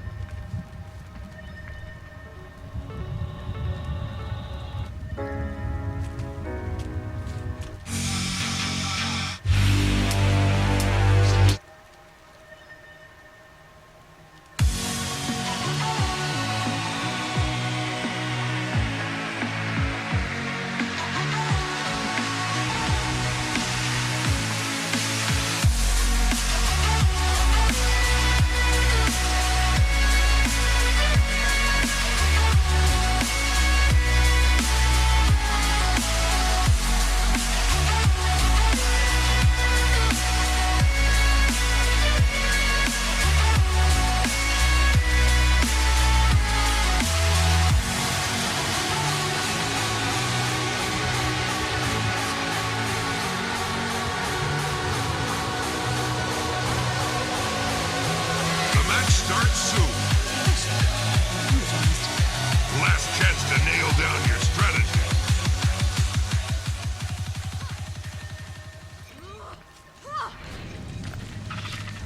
Alright guys, here we go. It's round 3. Winner of this will be moving on. Loser goes home empty-handed here. Once again, it's Kuman and Bulk versus Team No Clue. Coming out of the gates here, we're currently looking at Hatsui, the Necromancer from Team No Clue here. These guys have come out here now. Gonna be taking, you know what, too, that they're gonna be taking the different approach that time, because in the last round, as we did see, the terrain was being abused by the red team pretty heftily, in all honesty there. So these guys are going to be hanging back. Now, Smoke Bomb will dump these guys into stealth just as red team was about to make an approach there, too. So it's going to put a stop on those plans. And they actually got caught out of stealth just as they were coming in. So again, red team, their position is known here now. Hatsui knows exactly where they are. He's going to try to get some damage off here, but again, Swirling Winds will prevent a lot of that. Zeus actually got feared away, so what it was going to be actually a pretty nice opener got denied by just quick thinking there. The Swirling Winds. Blue team, though, has got to watch out here. They're getting back into a corner. Cade is fast on approach here, too. Probably going to go for DPS on Hatsui if he can connect that. But he gets feared off the ledge there, and that'll slow him down by a little bit as well. But now Zeus coming in. He has engaged on these guys. Got to be a little bit careful here once again, popping into vulnerability. But look at this, Hatsui going all out here on the Cade. Wants to knock out Cade from play. Gets interrupted, though, as he does try to go for a heal there. This is Cade's opportunity to dive in and get some deeps, but gonna go for the second chance. And now it connects this time. Black powder goes down, but it won't matter too much there, as Hatui's got full DS and everything under the rainbow here now to try and knock out members of the red team. So now as well, we're gonna see these healing kits coming down. Hatu will run those over just to get a little bit of breathing room here, and they'll probably roll back here, try to get a reset off. And as soon as red team's ready, they can come back at them again. So once again here, guys, neither team actually diving in just as of yet. You can see, again, Cade kind of working his tricky ways. We're going to swap over to his point of view for a second. He's jumping in stealth, trying to get as much stealth as possible. You can see over here in the distance, blue team kind of poking Zeus a little bit. Now, they know they've got to be careful of Cade, but they never know exactly when he's going to strike. And we've just seen that right there. Cade not going for big deeps, though. That might have been a mistake, as we saw. Was able to take out, be a couple of pretty lucky procs, I believe, of Fire and Air Sigil. Was able to take down Hatsui to a pretty low state of health there. Might have wanted to kind of dive in there for the damage, but obviously, again, he's got to keep in mind of any Nightmare Runes. Not sure if Hatui's running Nightmare Runes. Check. He is running with Nightmare Runes. Got to be careful of that sort of stuff, as well as just, again, he can get some very quick fears off if Cade's not paying attention. So, just in general, might have been a smart move to hang back there as well and just play the shorter game, or play the long game here, just wait and see. But he has still taken a pretty decent amount as he did get a little bit too close for comfort, so he'll fall back once again, reset combat, and then dive back in. Hitui, unfortunately, will not have the luxury of doing that. But there's the Condis once again on the Zeus here, taking a lot of damage. Cade, where are you? You need to help your teammate out here. Hitui still at 11k health, out of DS here, even so getting a heal up. No, it gets interrupted now. Both Hitui and Zeus are down. Zeus popping Vapor from here. Rin needs to interrupt. Oh, gets the stealth up onto Hitui, thankfully. Stomno coming in. Elixir S as well. Knocks out Zeus from play now, and blue team has just guaranteed themselves the victory. Very well played, very good play indeed there from Rinky Zamora, saving his own teammate and getting that stop off onto Zeus with a combination of immunities. Very well. Hold on, wait, it may not be over yet. Hitui is still very low Cade though, thankfully, once again, Rin was able to save the day. Got a bit close there with Cade coming in at that last second burst, trying to knock out Hitui. Still going to knock Cade out there and even go for the Bob to guarantee it happens. Very well played by our blue team. No Clue is going to be getting the 2-1 victory. They'll be moving on to the next round, and unfortunately for Kuman and Bulk, they are going to be eliminated right here and right now, guys. So once again, we got plenty more games coming up for you. We'll be back in just a second with our next game, which is going to be between Eat More Chicken and No Clue. Be right back, guys, with our next game.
Start soon.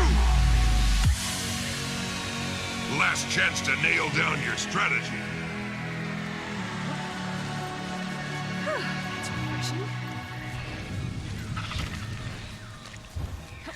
Alright guys, here we go once again with our next round here in the lower bracket as Eat More Chicken versus No Clue. Here once again, I believe we are at the lower bracket semifinals here.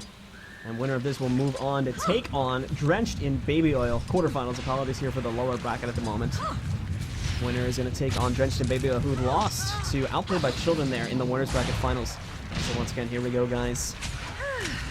Combat beginning with C Storm going for deeps onto Rin, but Rin's not having any of that. Gonna hold the gear shield immediately just to get away from the hammer combo here. Hitsui is also under a lot of pressure. Crate comes out there from Spoon. We're gonna put a heavy amount of CC onto Hitsui here and definitely put him on the rocks. Still has 12k health out of DS. Keep in mind again, it is his DS bar here, but now coming out of that, definitely still at the full health bar. We'll be able to pop off his CC though and be able to get his heal back up to about 90%. He's all right, and the damage has been completely turned around as you can see over here on the Spoon Girl. Spoon Girl falling into the down state. Switch guard point of view over here onto Storm as he tries to pull out the banner. No interruption comes out from that, and it gets Spoon Girl back into play, so now everyone's back. Everybody's pretty much at full health here as well. We had a complete reset of combat, but already a lot of pressure being reapplied to Spoon Girl. Storm is trying to do the exact same thing with Atui over here, but Atui seems to have much better luck getting out of the way. Does get locked into that hammer combo though, but thankfully does not have the knockback from the fourth ability there in order to, or does not proc off the fourth ability. And as we do see Spoon Girl going down, the stomp that time will connect because we saw Valius going a little bit greedy there in his attempt to try and take Hatui back into the downstate.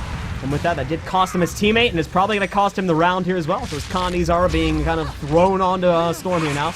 It looks like, guys, we are going to be seeing No Clue take the second round here. Or probably take the first round. They're now going to be up 1-1 in the set, and just like I've been saying all night here, one short game away, one short win away from eliminating Eat More Chicken and moving themselves on to the losers bracket grand finals, guys. We'll be back in just a second with our second round.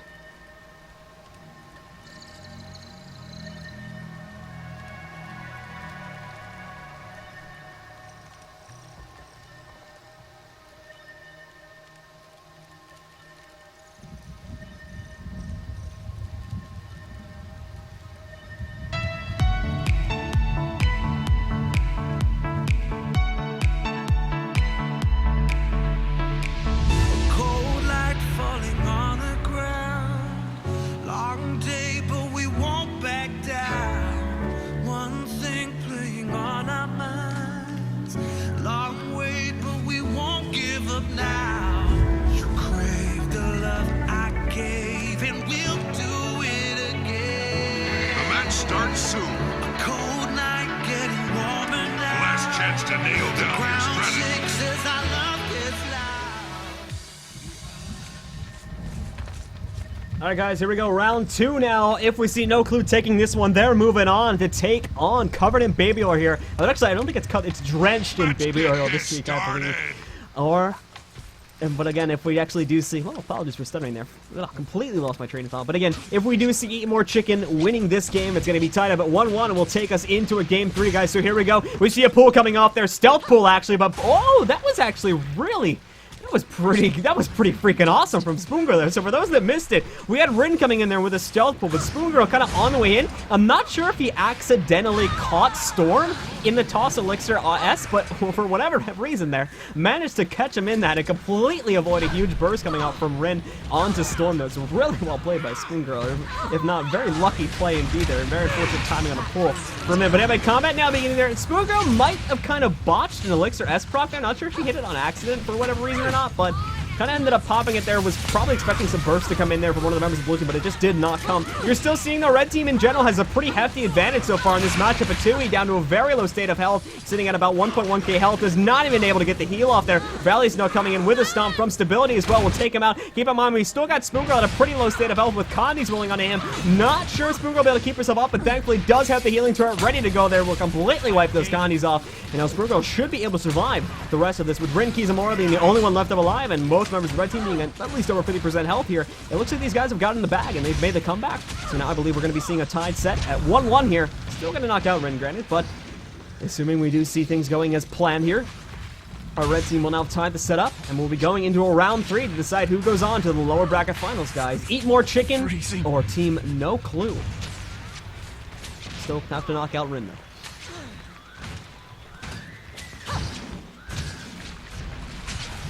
Anytime now. And cooldowns. Adrenaline at full. Oh my.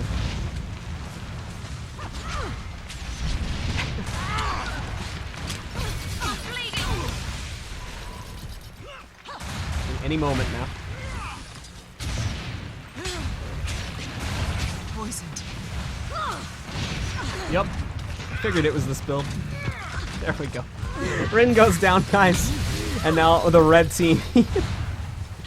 And now the Red Team will be taking victory here. So they've tied the setup at 1-1. Round 3 is coming up in just a minute, guys, so stick around. That's refreshing. Champions of the night.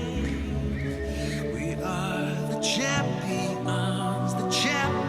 of the night. Yeah. We are the fighting tide, the ones that burn so bright. We are the champions of the night.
Let's get this started. All right, guys, it's round 3 here now between Eat More Chicken and No Clue. Just saw the set tied up there as Eat More Chicken came back into play. Now let's see how both these teams face off in round 3. To see who will be moving on and who will be going home with the 4th place banner tonight. Once again, though, we do see our Spoon Girl over here. It actually took a bit of damage, but look at this. Storm diving right into enemy territory. Another nice stealth pull comes out there from Rinki Zamora. And keep in mind, too, that the stealth pull is actually really kind of annoying for those who don't actually play Envy or aren't aware of how the mechanics of this work, because of the fact that the stealth pull doesn't actually do damage, so it won't pull him out of stealth or anything like that. But a really nice crate comes out there from Rin. They're going to use that defensively, though, as we did see both of them pulling back there. Managed still to get both of them in a stun. They actually got hit up with quite a hefty amount of condies, and look at this. Valius or Storm getting absolutely melted by it here at the moment. Really needs to watch out. Poison gonna reduce the effectiveness of his healing by quite a bit here. He's just barely hanging on here. Still dealing a lot of damage on the Valius though, or Folly. Still dealing a lot of damage on the blue team here though. As we're gonna see that he goes down. Quick reactions from Spoon Girl will get him back up into play, but now Spoon Girl maybe in a bit of trouble. Does manage to get the healing turret off, but again by exploding it there is gonna increase the cooldown by 5 seconds. Rin Kizamora now coming in to knock Spoon Girl into the downstate once more, but Rin as well is in the downstate. Valius now coming in for a stomp on him. Does get feared away. It's Chewy playing defensively here to try and get his teammate back up. They'll both get up at the same time. We're back up to a 2v2 once again here, but Rin Kizamora will fall almost immediately back into the downstate now. Storm coming in for a stomp, does not have stability, but is also immune to condies, meaning it too. He can do nothing to stop this now. They've knocked him out, and it looks like, guys, that Eat More Chicken is going to be the one moving on to the next round of 2. He's still at full health here, but unfortunately, I don't believe he's going to be able to do this. Yup, the hammer locking him down there to solidify things. Very nicely done by Eat More Chicken in handling that very high pressure situation. They were able to take that one, guys, and as such, Eat More Chicken will score a 2-1 victory. They're going to move on to the lower bracket finals to take on Drenched in Baby Oil. And unfortunately for No Clue, they are going to go home tonight with the 4th place. You know, wouldn't consider that a loss, but the 4th place placing tonight. Once again, guys, lower bracket finals coming up in just a second, so stick around for Drenched in Baby Oil versus Eat More Chicken coming to you in just a few moments.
Close my eyes, the moment I capture, I feel alive.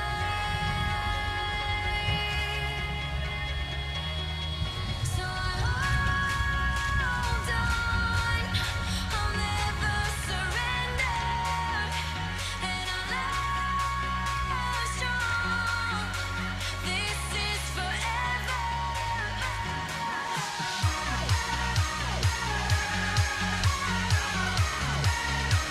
This is forever.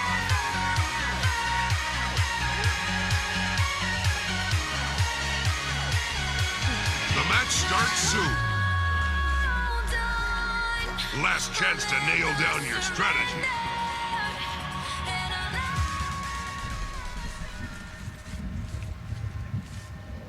and I'll love. All right, guys, here we go. Coming live to you now for the lower bracket finals here. Winner of this is guaranteed gems as well as the disadvantaged position in the grand finals. But they'll still have that opportunity to take away the 2,000 gem prize pool from their opponents who are going to be outplayed by children. But we got to wait and see, guys, as here we go once again.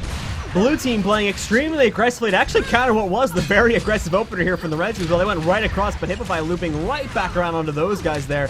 But again, we're seeing a big old fight here happen and nobody pulling back there. Coulter trying to group up over here with Hippify, but knocking Storm right away from there. Unfortunately, Coulter being immobilized by quite a bit is going to slow his path down. Again, another immobilized connecting onto Coulter there, slowing him down by quite a bit. But Hibba definitely doing a nice job here trying to support his teammate. Storm coming into play. We had a lot of Connie just getting wrapped around there by the engineer there, as well as we saw Spoongirl coming into play. Coulter might be in a bit of trouble as we check out his point of view at the moment. Let's take a look here. He's used already 2 out of 3 of his meditations. The third one was actually used as well on the engagement, but it just came off a cooldown. So Coulter's got to play things defensively here. He'll have a shelter coming up in just a second here too. So Coulter will be okay for the time being. And in fact, the red team might have to watch out for things here too, because yup, Storm there played a little bit too aggressively, brought his health pool down way too low. There does try to turn things back around there now, but unfortunately a nice blind coming out from Coulter actually stopped an Earthshaker from connecting. Could have taken down Coulter if they were paying attention to that, but unfortunately Storm is not going to be surviving this encounter at least. He'll go into the downstate. Spoongirl is still there to help, but I'm not sure. Yup, she too is going to take way too much AoE damage and fall into the downstate there. And with that, guys, Drenched in Baby Oil is going to take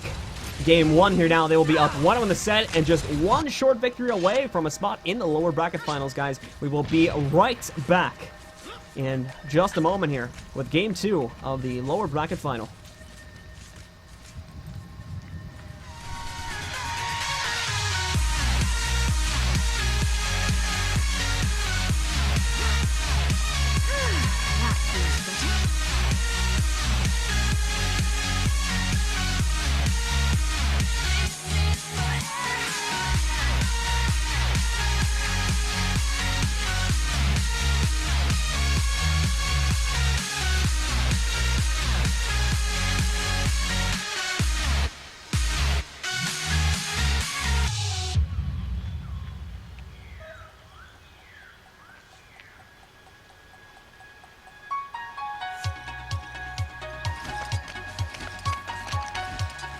The match starts soon. Last chance to nail down your strategy. Refreshing. I feel energized.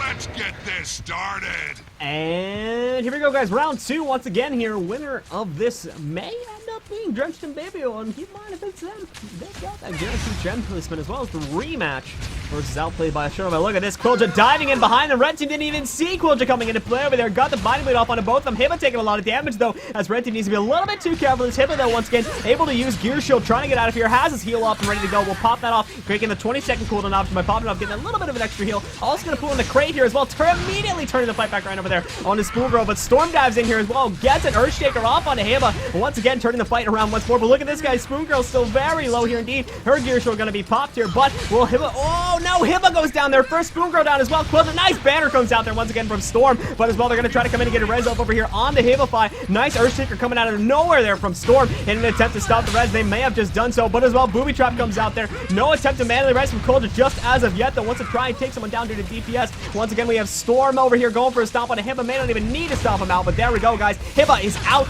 Red team has made the retaliation, and a very quick round 2 is now going to go into the favor of Eat More Chicken. They've tied the set up at 1-1, guys. And once again, we'll be coming back to you in just a minute as soon as our teams have rejoined for the conclusion of this set here at round 3. Be right back, guys.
strategy. Hey boy, nurse, let me get a move.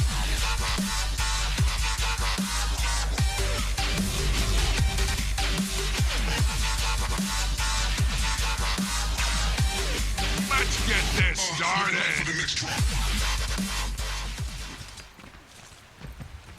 Alright guys, here we go now with round 3 here at the lower bracket semifinals. It's Eat More Chicken versus Drenched in Baby Oil here. Just saw Eat More Chicken come back there in the second round. But what did we see there as we saw? It was paying attention to the chat there. We've been discussing some things. But Spoon Girl gets the pull off there onto Hibbo. Once again, knock him into the air as well. Bit of a stun coming off. Valius as well, connecting there. But nice gear shift comes out there. A lot of cooldowns used over here on the red team side. You can see Earthshaker was used. Crate was used. Spoon Girl's cooldown pull there as well. And once again, a nice peel comes out there from Colchis. He does get the pull off there over onto both Spoon Girl and Valius, moving those guys away from them. Hibbo is gonna pull. Well, Hibbo gets a pull off over here on his Spoon Girl as well. And this is probably gonna be again another very, very quick fight going over on the Spoon Girl's point of view. She's hanging out here at the moment. Gear Shield already been used, and Spoon Girl is on the retreat along with Storm here. They're trying to re-engage, tries to get a pull off over there, but again, Hibbo saw it coming that time, so he managed to dodge out of the way of that, but Kulja kind of stood in the way. There was some burst that was coming in from Storm, and as such, once again, knockback coming off there as the blue team tries to push themselves back, and that one came up from Hibbo that time, I believe, and now Storm will be in a bit of trouble. Both guys in the red team actually not looking so hot here at the moment. They need to get away from this. Good group heal came out there once again from Spoon Girl as they did go for, but look at the burst coming over here on the Kulja. I can't even explain everything. This game's going so fast. Storm already going into the downstate. Kulja now coming in for a stop. It connects almost instantly there, knocks him out, and just like that, guys, I believe Drenched in Baby Oil is going to get their rematch. Only Spoon Girl left up alive, and good coordinated stunts coming out here from these guys. Spoon Girl will be going down. Hibify coming in for a stomp right now into him. They're going to knock him out, and just like that, guys, Drenched in Baby Oil will be going to the grand finals to take on Outplayed by Children for this week's grand prize. We'll be coming to you guys with that matchup in just a moment. So be right back with the grand finals, which is going to be between Drenched in Baby Oil and Outplayed by Children. Be right back, guys.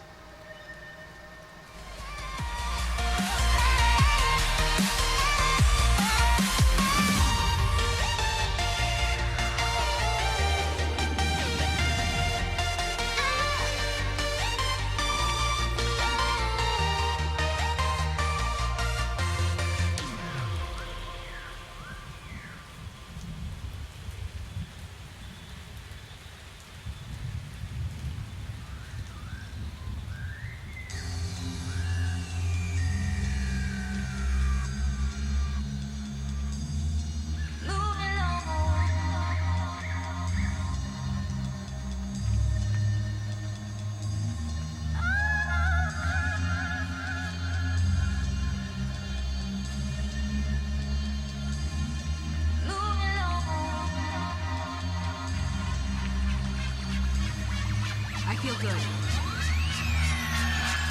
Time is a healer. I don't want to give it time. I want everything the way it was before. Onto my life. Time might give the answers. I don't want to waste more time. I want everything the way it was before. Onto my life.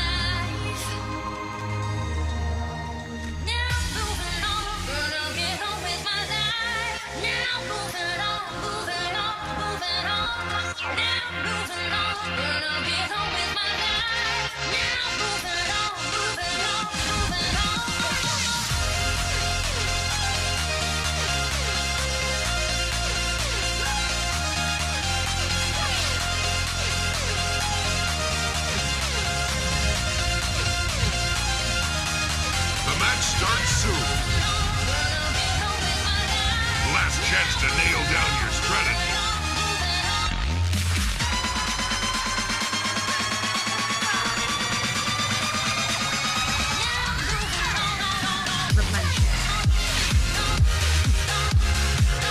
Let's get this started.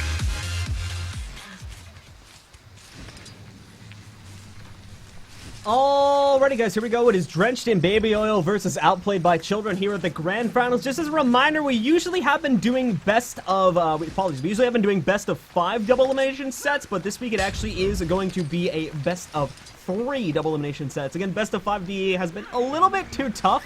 on the lower bracket teams, just because, again, they have to win 6 games versus, you know, their opponents. And, again, as they've been playing best of 3s whole tournament, it just didn't seem too right. So I'm switching it up this week to best of 3. So, again, first team, if we see, actually, apologies, Outplayed by Children take the first set here in a best of 3 victory, they are going to win the tournament. Whereas, once again, if we actually see Drenched in Baby Oil take the first set here, and again, this is a best of 3, they will actually, you know, kind of tie things up in the double elimination sense and take us into a second sense. Anyway, guys, here we go. Backpack actually has been poking by quite a bit here at the start of this game. And pulled in there, unfortunately. But again, we'll pop his elixir as he get himself right out of play there. So we'll loop back around. Again, cooldowns just being used. Probably won't see anything too crazy for the first couple moments. Nos as well moving into play here. Unfortunately getting CC'd by quite a bit of an awkward position there. You can see his body jerking a bit, but it goes at what? Oh, that was really weird. Pops off the worm there on the way back. Camera glitching out a little bit, but he gets himself out of play. And again, red team just have to be a little bit careful. Oh, Crate actually does connect over there on a Nos, but he'll be popping a Spectre Walk, but it's still not going to stop a lot of the damage. Still managed to get out of the stun, but unfortunately that Immobilize that came almost immediately after the Crate goes down. He's got to keep that in mind. Did manage to kind of screw him over to here. And once again, Connie's rolling onto him. He's still keeping himself up by just a bit. Good heal came out from Backpack. Is going to save his bum here for a second. He's actually just about to get his heal off, trying to kite to the best of his abilities. Jumping into DS, though, to try and get a little bit more distance, but he's got to be so careful. Doesn't have all that much health left. Can he get the CC off here? No, interrupt comes off onto that, and he gets it off, but it's not going to be much health in general here, as you can see. Still only at about 2k health. He is going to fall into the downstage. Backpack going to come over, try to save his own teammate, but Kulja again with a block stomp. And again, Hibba going for the pull there. Well, Kulja interrupts the stomp. Oh no, apologies. Toss Elixir S came in there at the last second. So Kulja going for some big AoE deeps here. Hibba's here as well, but he's got to watch out as he too is generally speaking at a lower health pool, so we can't dive directly in over here. Especially with Backpack being that close to the corpse, but I believe they have seeded it there. So Nos is going to be knocked down, and now with only Backpack up and alive here, we are probably going to be seeing Drenched in Baby Oil take the first round. Just clarifying a few things real quick.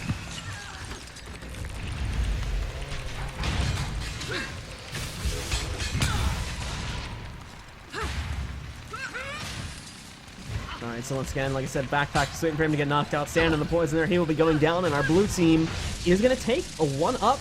Keep in mind, too, that they are in the lower bracket position. So, with that said, they'll now be up 1-0. If they do win this set, they still have to win that one more, but they are definitely ahead here at the moment. Be right back, guys, with round 2.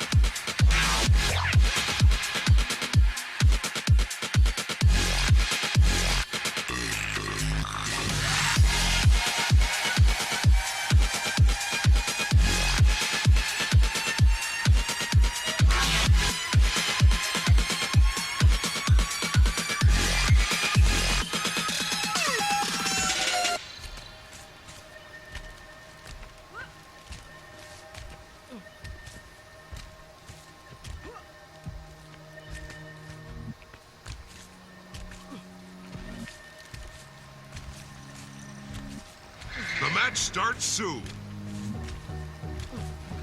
Last chance to nail down your strategy.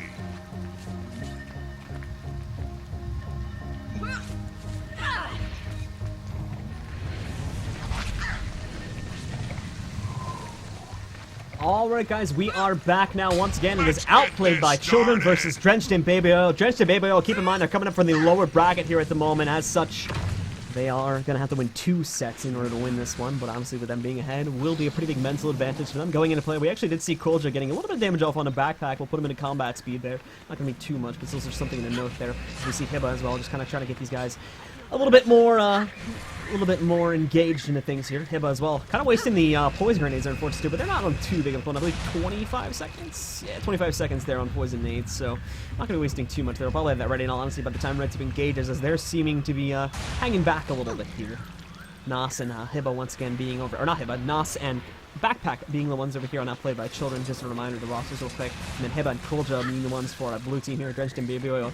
Backpack coming in, tries to get that pull off from the corner there, but Hibba sees that coming, so he manages to dodge out of the way. That would have been a very awkward pull in anyway, so Hibba thankfully didn't get hit. But the Hibba himself tried to go for a pull, as you can see here, by the interrupted magnet, but Once again, that got feared away, as well as Nas went in there with the staff here and was able to stop that right in its tracks. But again, Nas is committed. This pull comes out from Quilja once again, but Quilja getting feared away from that. Corrupt Boon goes off and connects on a Hippo Fighter. He'll be in a bit of trouble, but again, Haz is healing up and ready to go. And I believe an Aegis might have just blocked the pull. Magnet pull? Could be wrong, and that might have been out of range as well, as it did seem like a pretty long one. I'm not entirely sure if you can Aegis through Magnet. But anyway, going back into combat itself, now Hibba still under a lot of pressure, switching our point of view onto Quilja. I haven't been watching him much today here, as we see Hibba starting to get very low indeed. They're trying to chase Nas, but Nas seems to be the one chasing them there. Hibba will go into the downstate. Plague Stomp coming out. No apologies. Elixir S Stomp comes out there from Backpack, and with him being knocked down and neither of the members of the red team being remotely low here at all, it looks like we're going to be seeing the set tied up now. So nicely played there indeed by the red team. Played it slow. Chased their opponents kind of to the edges of the earth here, made blue team get a little bit too aggressive, and they paid the price for that with Hibba going down. And as well now, the 2v1 will finish off Quilja nice and easy for red team to tie the set back up at 1-1 and take us into a third round, guys. We'll be right back in just a second with the conclusion of set number 1 here at the Mistpedia Weekly 2v2 number 17 Grand Finals. Be right back, guys. You can walk the path among the lines with your shattered frame of mind. This time you could always stay. We can wait right here and play until somehow you can find a slightly better frame of mind.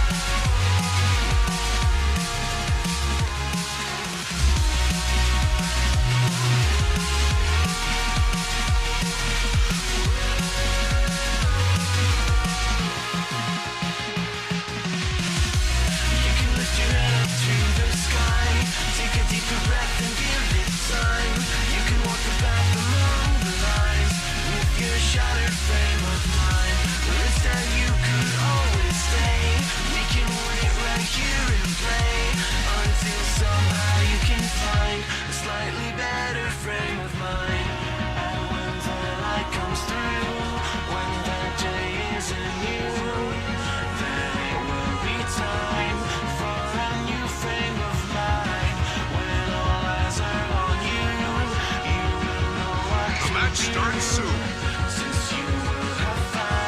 Last chance to nail down your strategy. When you lift your head up to the sky, take a deeper breath and give it time. You can walk the path among the lines. I could outrun a centaur. Always know that you'll be safe. Let's get this started. Alright guys, final round here of the first set of what could be up to 2 sets here at the Mistpedia Weekly 2 vs 2 Grand Finals. So here we go, guys, once again. Both teams are actually really, Drenched in Baby Yellow here is the real one that's facing elimination or second place if they don't win this one. So they're really the ones that need to win this. Red team, if they are going to be completely aware of that and play that to their advantage, they can definitely play this one defensively, just in general, force their opponents on them. They're the ones who need to win this one. They can, still get engaged on, have that engagement advantage and, just take it to the second set if they need to. So Red team really not under too much pressure. They can definitely still drop this game. So they are probably a little bit more cool and collected than our blue team here. But again, as it's the weeklies, I doubt there's much pressure to begin with on either of these guys. But nobody really committing just yet.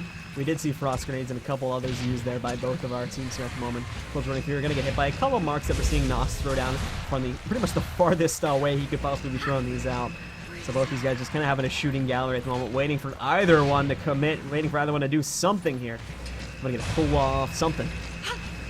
And that's when the real combo will begin. My bet is, we're waiting for, yep, and you can see it there too. Backpack tried to get his. We just saw as well. We saw Hibba trying to get his. Both teams waiting for a big CC or a pull to come out there. And once that happens, then you'll see stuff start to get real crazy. But for now, we're just going to have this kind of back and forth grenade tossing. Quilja doing absolutely nothing because he has the lowest range of them all here. He's trying to get, you can see he's trying to get the smites down there. He does manage to connect a few of them, but overall, he's going to be the one who won't be able to do much here in general because he doesn't have the range. You can see even using the fourth ability there, using the Ray of Judgment, I believe it's called there, to try and get something off. But looks like he may be getting a bit impatient here. He's starting to poke forward. Red team, no. Red team doesn't want anything to do with that. They're pulling back.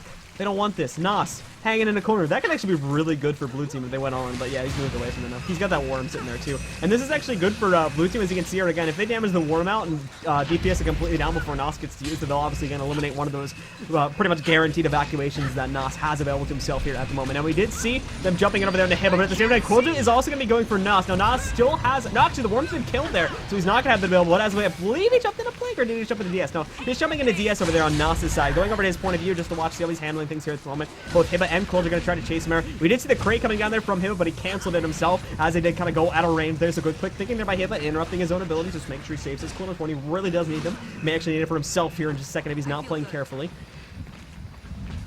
But now again, combat gonna be pretty lackluster here, as blue team kind of just grouped up here at the moment. We see, but there we go. Nos now jumping in over here on the Hibba to try and do something. Connie's starting to amount over here on the Hibba. He's got to be a little bit careful of that, but Nos definitely the lower one as we switch back over onto his point of view here once again. Quilja gonna try to come in, try to finish him off. I want to jump over onto Quilja's point of view once again to see if he's got anything to jump onto Nos or get the pressure on. Doesn't even really need to, though, as we see him going into the downstate. Ray Judgment does come in, bounces between Backpack and himself there. We are seeing the res come off there from Elixirus, but Hibba is low here as well. Nos not up just yet. A lot of Connie's on him too. He's got to be careful, as well as that knockback there as Quilja tries to come in, tries to get as much damage off as possible here. You can even see that the Hibba healed himself back up. Backpack now is down as well. So with that, guys, blue team will guarantee their victory here in the first set. It's not the end of the tournament though, guys. We're going to reset scores and start a second best of 3 set now, as we will have to see if Drenched in Baby will be able to continue their victory streak here now, take a second set and steal the advantage away from Outplayed by Children, or will Outplayed by Children get their crap together in the second set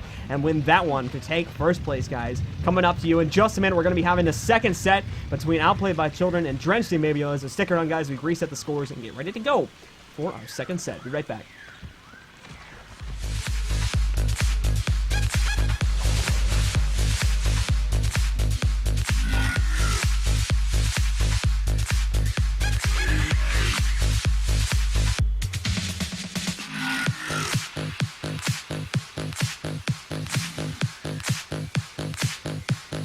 I feel good.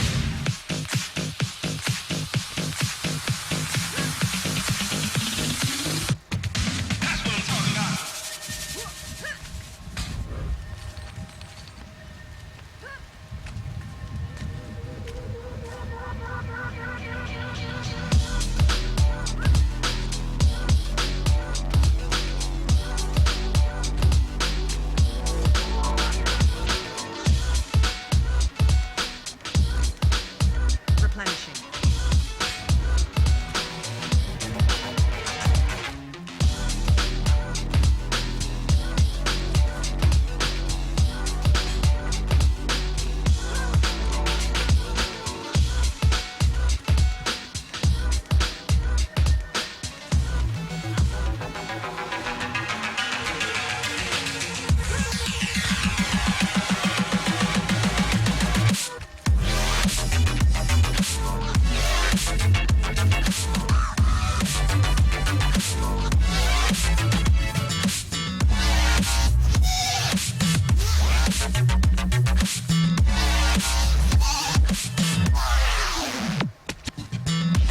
The match starts soon.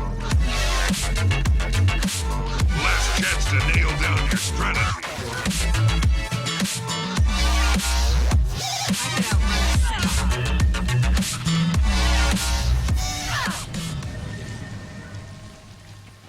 Oh, it's on now. All right, guys, here we go once again. It's the second set now. Still best of 3, obviously, but winner of this will be winning the tournament regardless of the outcome.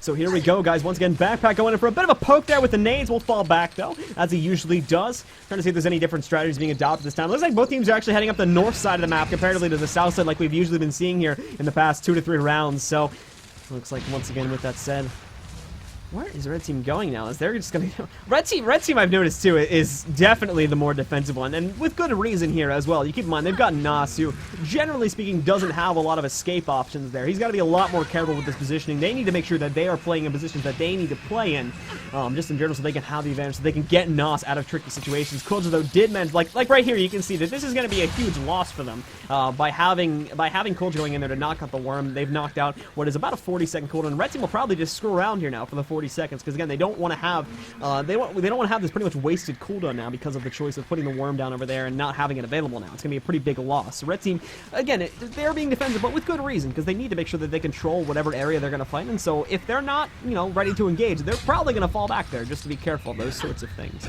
Blue team, however, is much more mobile. They have a lot more forgiving things that they can do here. They got a lot more escapes and they got a lot more mobility comparatively to Nas, that is. So they've got to be they can be a little bit more aggressive with their choices here and, and generally speaking, try to pressure their opponents a little more. But at the moment, we did see, obviously, Quilja pushing in there, rolling on the Nas, but Nas had plenty of cooldowns ready to go, so he was able to piece out of there, but still did manage to scare him a little bit, so now he's going to be piecing out, going back here. Well, the worm has come out and in play again. It's sitting right over here, so if he does need to fall back, and actually, is going to be popping it there.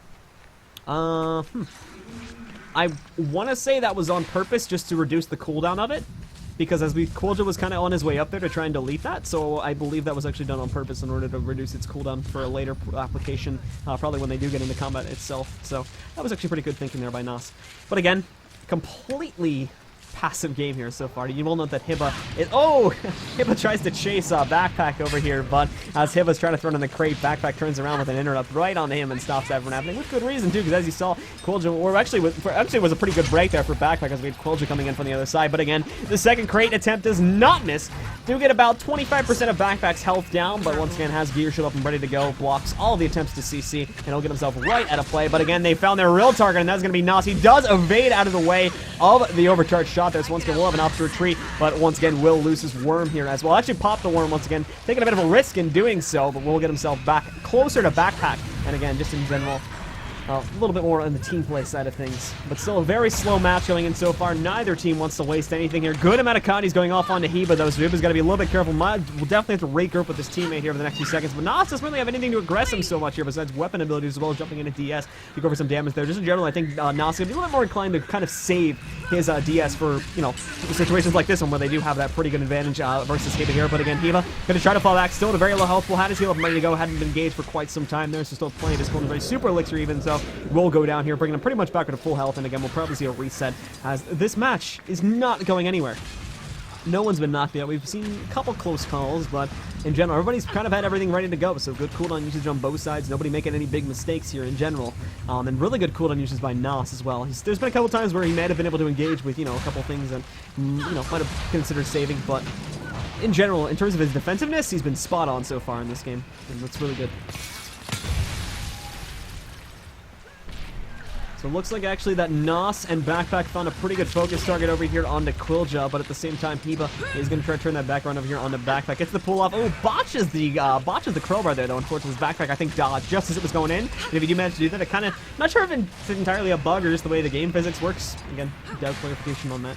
It would be nice, but it's very much so a minor thing. When the magnet pull does go off there, if you manage to dodge it, you might actually not get pulled in for the full duration there. Backpack does get his pull off onto Hiba, though, once again, though, not full duration, but he does still connect the crowbar on him. 5 stacks confusion onto Hiba, but again, Hiba not going to take any chance of that. He'll pull right back, but Red Team now committed to this. We are going to see Backpack wrapping around. A Corrupt Boom goes off onto Hiba there as well, but a blind will stop that overcharge shot from going on to Backpack now. So as we're going to see Hiba definitely not in the best spot here. Does manage to get his heal up, but now Backpack comes in with a revenge crate from earlier on in the match there. Takes Hiba into the downstate. Quilja's now going to try and do something here to save his teammate, but again, keep in mind, he is not the tankiest character here, so he's not going to keep himself up for much longer. A lot of Condi's rolling onto Quilja once again. He's going to be taking a lot of damage, but we'll be able to cleanse all that. Thankfully, did have the contemplation of purity there, ready to go. So was able to cleanse that once again. And his teammate as well, Hiba, got himself back. Oh, apologies, no, Hiba was eliminated there, and now Quilja will be going down.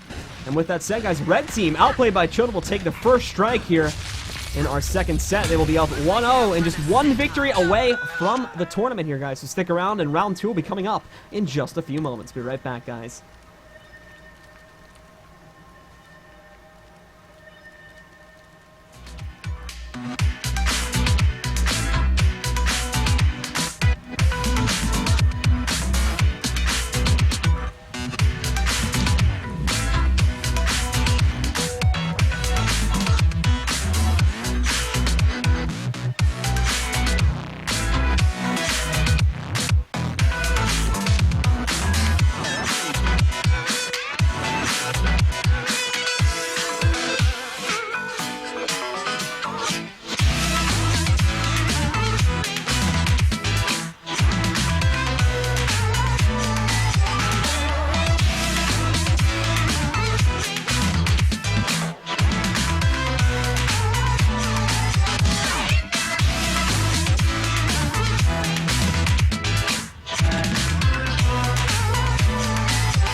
down your strategy.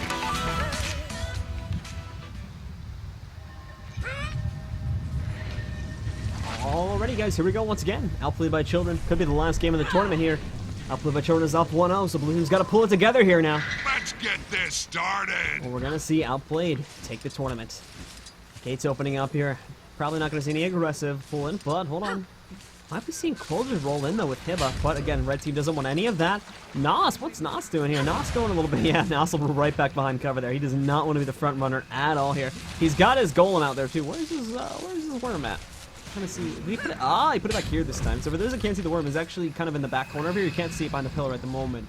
But oh, does get that pull off there on the Nos. Once again, Nos will have to roll out of here. Gets the no, does not actually connect that immobilize there. Corrupt Boom goes off on a Heba though. Once again, just in general here, everybody's at full health. There's not too much risk involved with the general situation here at the moment. But Heba is getting loaded up with Condies. He's got a lot of boons here too. But we're gonna have to see if he can keep him alive. No, Heba's immediately gonna go into the down state here. Once again, locked down by his opponents. But good res is coming off here from Quilja. Will it be enough? It's so close, but they managed to get him up. And now they're gonna have to full evacuate away from their opponents here. Pool coming out from backpack complete and actually managed to evade away from that once again. And now hopefully our blue team can reset. But no, what is Hibba doing? Hibba's going all in on the aggressiveness here. They're good to go. And now we're going to have to wait and see. Backpack still has the high ground. Anakin. So, I'll be able to fire away over here on Hibba. But Hibba going for a pull. Does not connect on the backpack. I believe that was an LOS that he managed to get out of the way that with. But now connects another immobilize here. With that said, he does pop off Gear Shield. Unfortunately for him.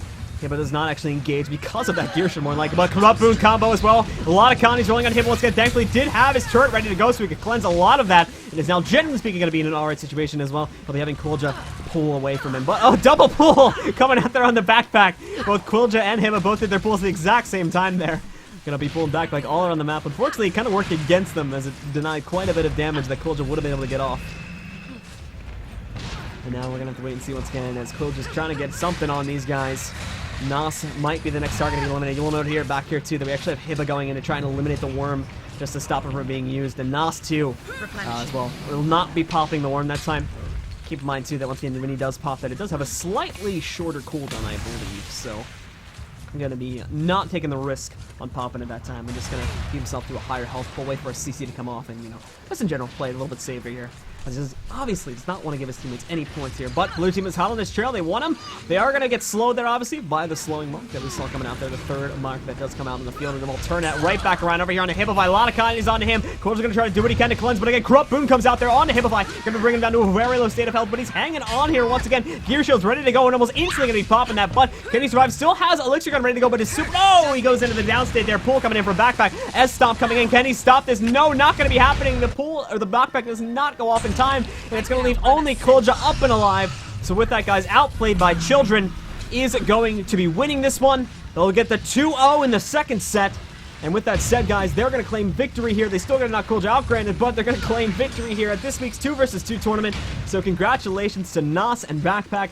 Each of those guys are going to be going home tonight with a 2,000 gem card, as well as second place team Drenched in Baby Oil. Let's not forget them as well. They're each going to be going home tonight with an 800 gem card. That'll be Quilja and Hibify on those squads, guys. So, with that said, that is the end of our weekly event. Thank you all very much for tuning in. Please keep in mind, we also have the 3v3 Cups coming up tomorrow. EU is at 2 p.m. Eastern, 20 Central European. As well, the North American one happens at 8 p.m. Eastern, 5 p.m. Pacific. And as well, we'll have the Conquest Cups on Thursdays. The European ESL Weekly Cup happens at the same exact time, 2 p.m. Eastern, 20 Central European. And the North American Mistpedia Weekly Cup happens at 8 p.m. Eastern, 5 p.m. Pacific. Just a couple quick reminders real quick. If you'd like to be notified whenever the stream does go live, be sure to follow the channel down below. As well, you can follow my channel on Twitter to be notified if you're a Twitter person. I usually tweet out whenever the stream does go live. I think I actually forgot to tweet out this stream, but I usually do it. Other than that, my YouTube is down below. All VODs for today will be uploaded to Mistpedia's YouTube over at youtube.com/Mistpedia, hopefully by this weekend. We are a bit behind on last week's VODs at the moment because of Father's Day and whatnot this weekend, so I've not had a chance to upload those yet, but hopefully I will do that either tonight or tomorrow. And other than that, guys, just keep in mind this stream is supported mainly by advertisements as well as subscriptions, so if you'd like to help us out, you may certainly subscribe to the channel. It's probably the best way to help us out. It's direct support to us. You'll get emotes as well as our subscriber giveaways at the end of the month for doing so. But if you cannot do that, it is just as much help to go ahead and whitelist this channel specifically on your ad blocker so that we can keep these streams and these tournaments going strong. But that's about it, guys. Thank you all very much for tuning into the stream. And if you cannot join us for any other events happening throughout the week, we hope you'll join us next week at the Mistpedia Weekly 2 vs. 2 Cup, number 18. Have a good one, guys. We'll see you.